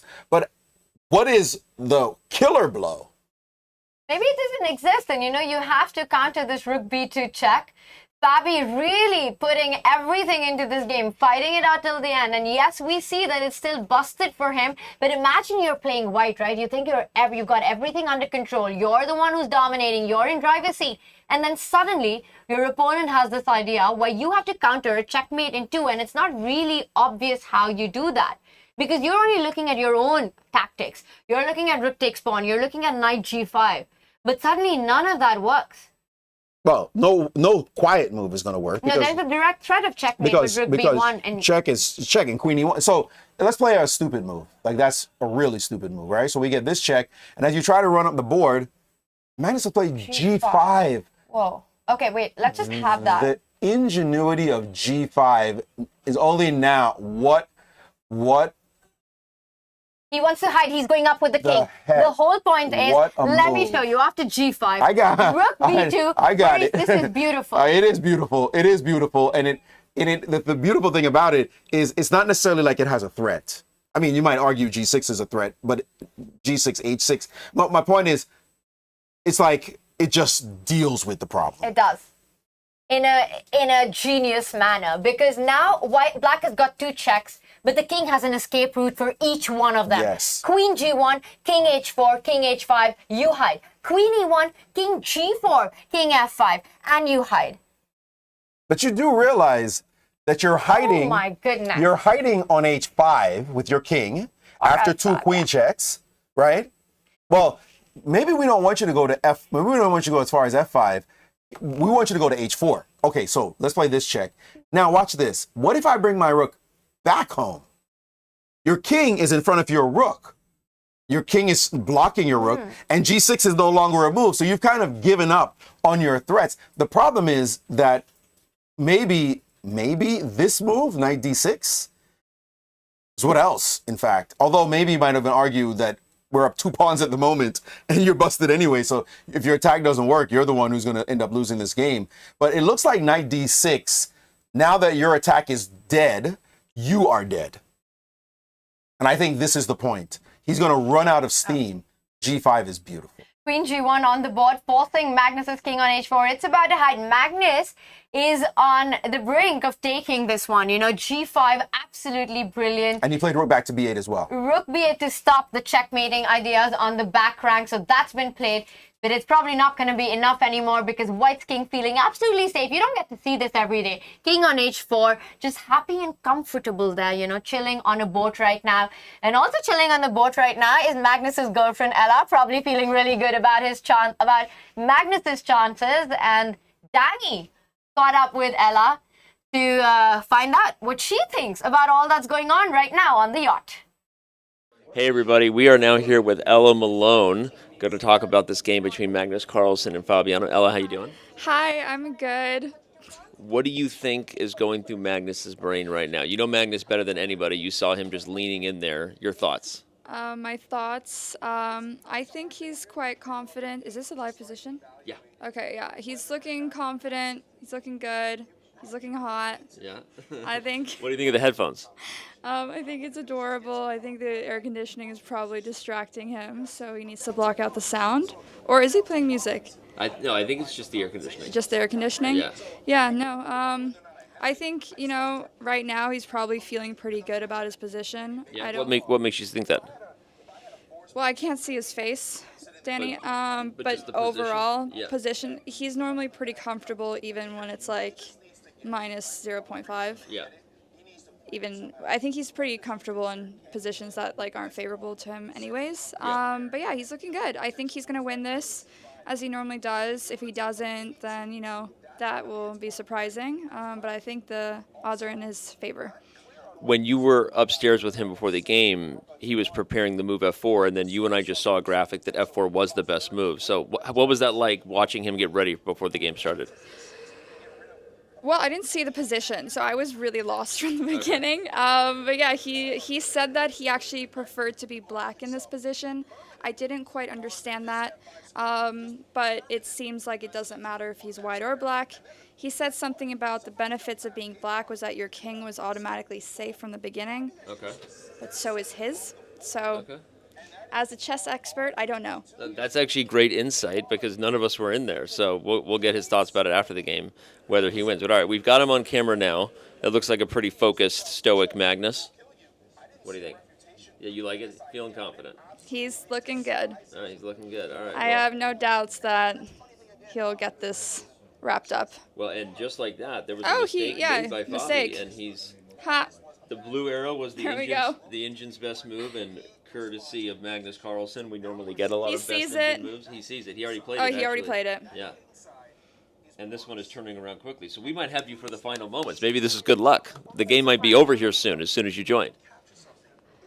But why is this? Well, he's much better now. After black trades, Okay. they're going to show this line. But here, white can trade and then win the d7 pawn. Oh, I see. Maurice is about to show this line, and then black's king is going to get in big trouble. I see. And if Fabi doesn't do that, I'm not a chess player. no, this is great. This is what chess needs. And the analysis is if you don't. Oh wait, Fabi did it. No, this is not good for Caruana. Yeah, I agree. Yeah. Okay. I don't have much more to say about this. That's all you needed I'm to not a say. chess player. That's all you need to say. Well, Ellen Malone right here with the behind the scenes of prep, and that Magnus is looking confident, looking good. So we're gonna throw it back to you. Good. Looking very good. But you guys see it too. Back to you, Maurice and Tanya. And there we go into the playing arena. Fabiano Caruana did resign on the next move of the position that we saw Magnus with that lost brilliancy with G5. And we're going to tune into what the players are saying right now.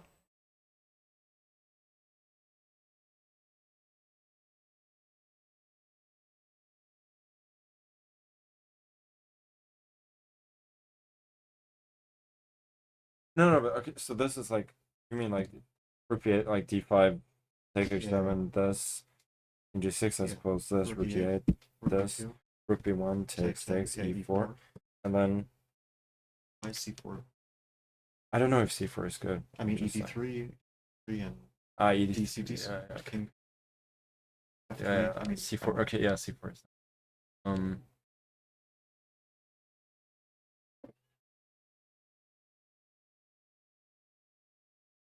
and d and rook.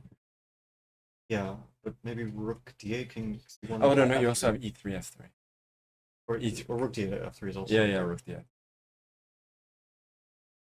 Yeah, maybe this is. I don't know why I didn't further. I like saw. E4, rook b6. e4, rook b6. Why? EF, EF.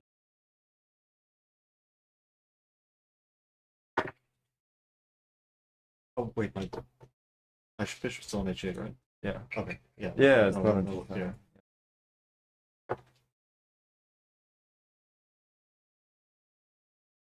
Yeah, I somehow like didn't take this seriously, but maybe I should have. Probably the best. Yeah. That's maybe 7. No, at least up for rook b8. Huh? Yeah, because now bishop g7, or maybe still queen c7, bishop. No, but I thought the endgame is really good then. Queen d6 takes, rook b2, a4. This there I didn't see anything for you. Okay. Rook a8, rook a1, and bishop f8. I'm knight c4.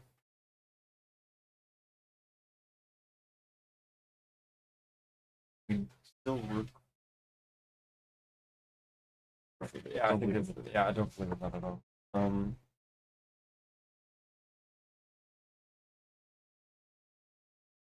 At d5.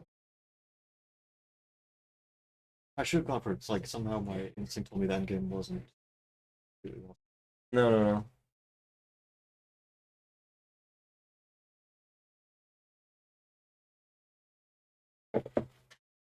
And like, I thought maybe it's not a bad idea. No, I thought it was very interesting. I didn't mind it, but yeah, I Also start with d5 maybe. I thought like g4 4 was good for me. Oh, you mean start with d5 instead of g5? No, g5 take d5. Oh, takes d5. Yeah, but I mean, I go g4 regardless. Oh, anyway. Okay, yeah. Like fg takes. Yeah, no, maybe e5 is correct. Guys, before we go, I'm going to do a quick interview with you both. Is anyone here? That's okay. Reese, and then you do yours. Yes. That would be awesome. Okay. Should we go downstairs? Yes, that would be Are you taking awesome. them both? We're gonna have first Magnus and then Bobby. So if that's okay. I'll be up here if it's okay. Perfect. That's not. Perfect. That's not. And what a fantastic game this was, start to finish. You know, we saw twice on the board appear to move g5, once by black and once by white. Both absolutely brilliant. And Magnus Carlsen takes the win at the end. And he is joining us right now in our studio. So we're going to get his insights into how he was feeling while we were witnessing all the chaos, Maurice. Yeah, I got to tell you, it is poetic that G5 was that crazy move and then turned out to be the winning move, the beautiful idea at the end, because it's just a creative balance in chess. This fantastic find, knowing that the counterplay was possible, and he just shut it down with the move G5. So it just shows the kind of player he is and what kind of chess you can have when you play freestyle chess. It is simply magnificent, if I have to say that, about this game. What an original game. And joining me now is Magnus Carlsen. Magnus, congratulations, first of all, on the game. Your fresh thoughts about the positions from the very beginning. It looked as though you were doing very well after bishop e3, and then he just kind of exploded the position with g5. What were you feeling right at this moment? No, yeah, as you said, I was feeling quite good after the opening. Sort of my initial reaction when I saw the position was that it's probably going to be hard to get anything significant from the opening here, since I thought they're, the kings are going to be quite safe, and we're likely to see some kind of symmetry. But yeah, g5 sort of blew everything open, and I obviously love to see it. I didn't know if it was good or bad. I was just thinking that it's going to be a fun game, and yeah, I felt good, and today I was up to the challenge. Did you feel like you had to control things when he got the pawn on e5 and figure out how to tamp down his initiative? Because he looked like he was trying to expand in the middle. A move like d5 looked like it could happen at any time. He might have this big pawn mass. Were you concerned for your own safety or his compensation? No, I wouldn't say I was concerned. I was trying to sort of fight fire with fire there, not backing down and trying to play actively. Like long term, with the kind of pawn center he has, it's going to be quite bad for me. So I have to play actively. I have to play tactically, and like short term, for instance, there are some problems. Like his bishop on h8 could be a fantastic piece, or it could be a bad piece, if it doesn't get into the game. And yeah, it was really fun position. I thought I was seeing the tactics quite well, and obviously there's always a chance in such a game that you've missed something and then you end up just losing without a fight. But I always believed in my calculation, and at the end getting to just, I don't know, I felt like at some part of me felt like I should think more, but I just thought the idea of playing g5 and then just walking the king up was so beautiful, and with my pieces placed as perfectly as they are, especially the knight and e4, I felt like things couldn't really go wrong. Yeah, I was struggling to find a move right at that moment. I came up with queen a2, knight g3, looked good, and then you play g5. I was like, oh, okay, that gets the job done. Yeah, I mean, I feel like the game just flowed. Like I barely made like a waiting or passive move in the whole game. Like everything was just super tactical, and honestly, like this is what we play freestyle for. It's for games like this, when it's just free flowing and fun. That was exactly the point I wanted to make, just backing up. You see an original position like you saw on the board. It's impossible in regular chess, 5-18 position, to play a move, and on move one, a pawn's hanging instantly. And maybe a piece is threatened. Like you're taking a pawn and a piece right away, so crisis starts right away. Is that the kind of excitement you want to see? You're happy to see that freestyle provides that kind of instant imbalance that just normally never happens in our game? Yeah, it's definitely fun, and you have these variations as well, like which I've actually seen before, not in that position, but in similar positions, where each queen goes knight hunting on the side. But usually you want to be on the white side of that because you have an extra tempo, and usually you get the better of that. But it's what we want. It's a fresh position from move one, and even though my first impression was that this one may not be the most exciting one, it turned out to be a fun game. And I gotta say, I gotta give props to Fabio as well. Like if he doesn't go g5, then this doesn't happen. Like he really put me to a serious test, and the result was a really fun game. I'd be remiss if I didn't at least get to a position in the game. I wanted to go a bit earlier. What was the critical moment, I guess, somewhere around here, that you felt the game changed? Like something like this. The engine loved... First of all, I loved finding the idea of bishop e4. So otherwise he goes d5 at some point, and my bishop is sort of shut out.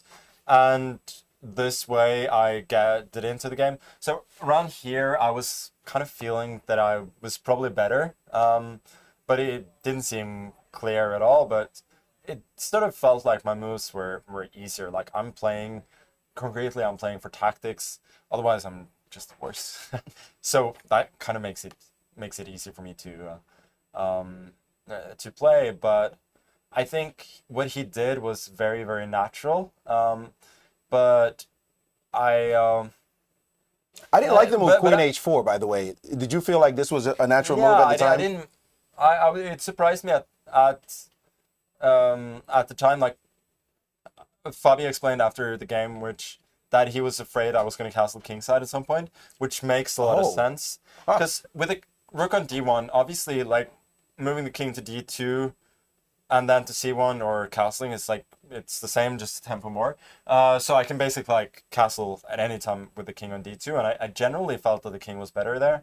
But he must have seen some lines concretely where the king goes to the king side, and he wanted to avoid that. Did you feel that in the game when he played Queen H4 that it was not a great move, or you felt like it was irrelevant? I felt that it was probably not a great move, but again, that was an intuitive feeling rather than based on any sort of deep calculation. And when did you feel like, okay, that what you just did, son, I'm gonna have to punish you for it? No, so if we go a few moves further, this was all quite natural. And this, takes. This was an interesting moment actually, because my original idea was to play the move c4 here. But this is actually quite bad because he goes d5, cd5, and now specifically cd5, which you kind of you often like discard immediately because you think you grab the queen and then knight c5, and then I realized that he just goes bishop c8 and I'm dead lost. Since if I take the pawns, he goes rook b8 and all of that, then he invades, and otherwise he just has two bishops and rolling pawns. So I had to sort of find something new there, but I didn't feel like the position was super critical. Like I felt like there should be something, and I love like the sheer sort of stupidity of just grabbing the pawn on b7. No, as I did in the game. Like it kind of feels absurd just to take this pawn, open the lines and everything.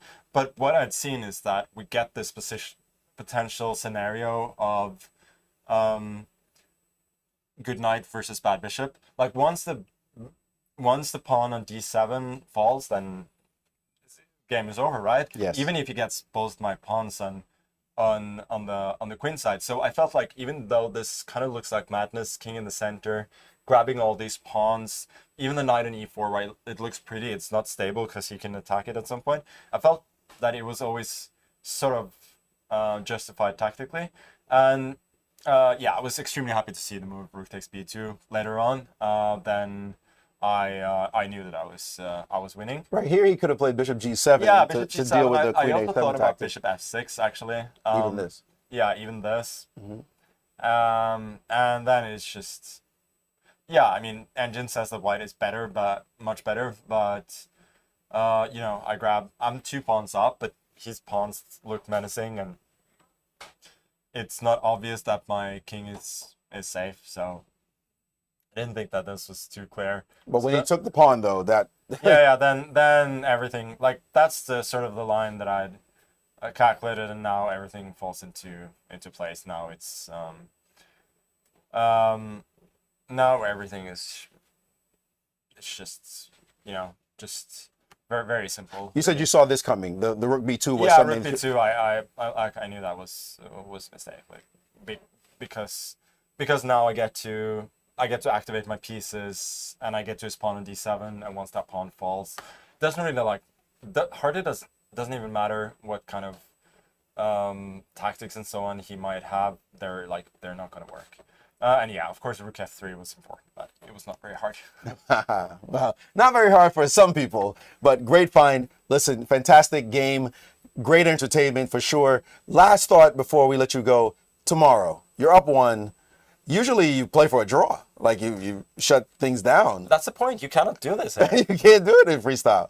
Yeah, and that's what's so fun about it. Like, even if you win as white, then as black, like making a draw on demand is white. Like, it's much easier, but it's far from easy. And certainly tomorrow, I just gotta try and play a normal game, try and have fun like today, and you know, hopefully it's gonna go well.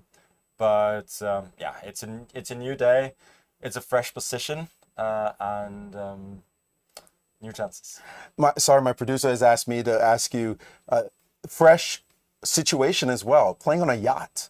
What's that about? How did that feel playing on it? It must be your first time, a competitive chess game on a yacht.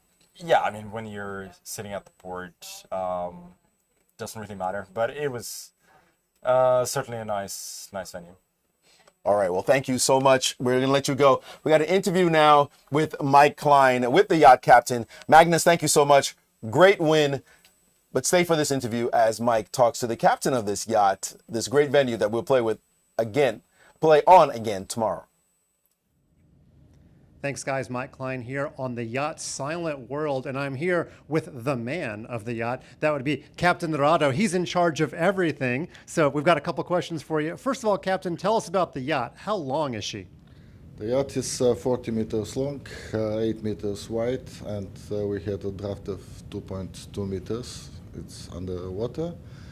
The boat was built in Spain in 2006, and since then she was cruising around the world, like everywhere, States, Australia, South Pacific, and now its home port. Our home port is Hong Kong. We are Southeast Asia based, and summertime we spent in Hong Kong, and winter we are in Phuket, Singapore, Malaysia. Some great places, but right now we are stuck in the marina because we don't want the boat moving too much with the players playing chess on board. Have you ever had a competitive match of any kind on board your boat? Well, not on this boat. I mean, the size of this boat cannot accommodate big tournaments or big events like this. In the past, I worked on the cruise ships, and there we had different interesting activities. But this boat is more for family oriented, and it's for people enjoying the sea, the sun, beaches, and stuff like this. And it's very nice actually that we have this event, because it's something new, unusual, and interesting. And yeah. It's a first for me too, and your crew has been amazing. Now let me tell you, in the chess world, if there's any problem in the match, there's an arbiter that helps decide things. But if they appeal, it has to go to somebody else, and you're the captain. As I understand in the boating world, whatever you say goes. So is there a chance you might have to make a ruling on the chess match?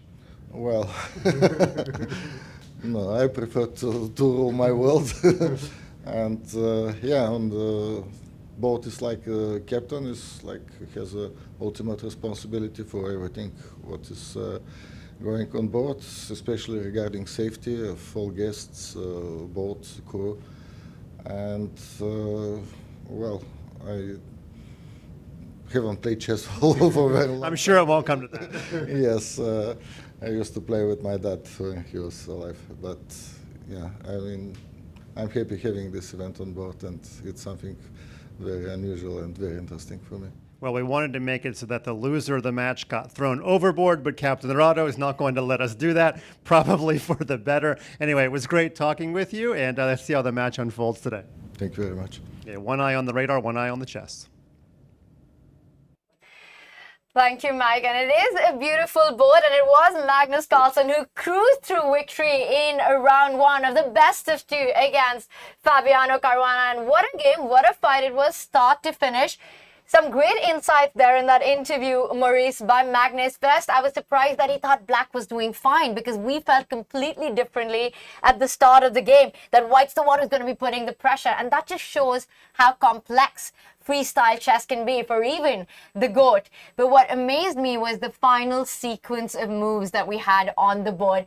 That was some insane calculation by the world number one. Maurice, take us through what happened. Absolutely, and yes, I was shocked by that, but this finish, it shows levels on levels on levels, as Judith Polgar once told me, that the great ones, they just find the next level to play. You see here, Magnus understood. He said Rook F3 was easy. Rook F3 is easy. Yeah, if you're Magnus Carlsen and that type of player, Rook F3 is super easy to understand and play quickly. And also to understand, yeah, looks like your opponent's going to get counterplay. You're defending with Rook H3. It's another only move. Why are you playing all this defense?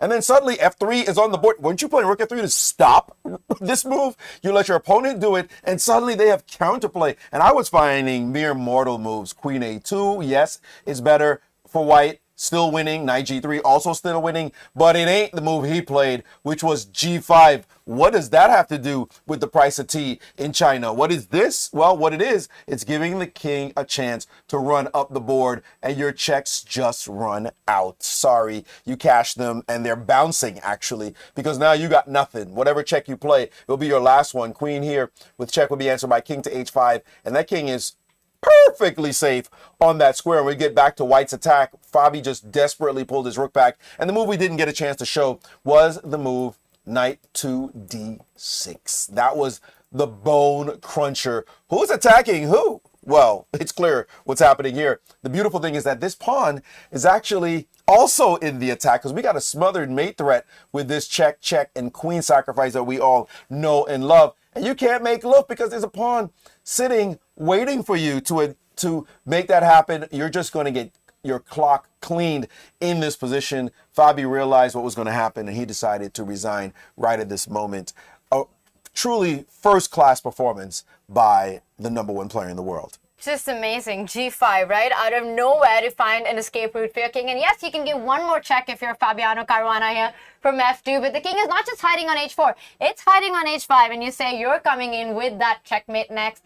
This would have just delayed the inevitable. Fabi threw in the towel. He resigns, which means in this best of two, Maurice, he has to win on demand going into their final classical game tomorrow. That puts the pressure on. And before we wrap up, I'm going to get your final thoughts. What was your big highlight today? For me, it was the way Magnus insisted on controlling the game despite the chaos. The way to get at him is to keep the game crazy, to consistently keep it busy. Do not let it simplify into something that he can just play masterfully crafted moves and stop whatever you're planning to do. And Fabi did a great job with G5. It's a brilliant response, but he wasn't able to keep it up. He wasn't able to find those aggressive moves that would have kept the position sharp, that would have kept it full of possibilities. And when you don't do that the right way, Magnus makes you pay. He does, and this is just the start, because we are in Singapore announcing the big tour, the big Grand Slam tour of freestyle chess coming our way in 2025 with 5 tournaments across 5 iconic cities all over the world. This is just the beginning, and what a fantastic one it's been. It will be the final round tomorrow, and we'll be playing from another amazing venue. We will be at Singapore's Freeport tomorrow with Magnus Carlsen, with Fabiano Caruana, and with all the drama that freestyle chess brings with it. We will see you then.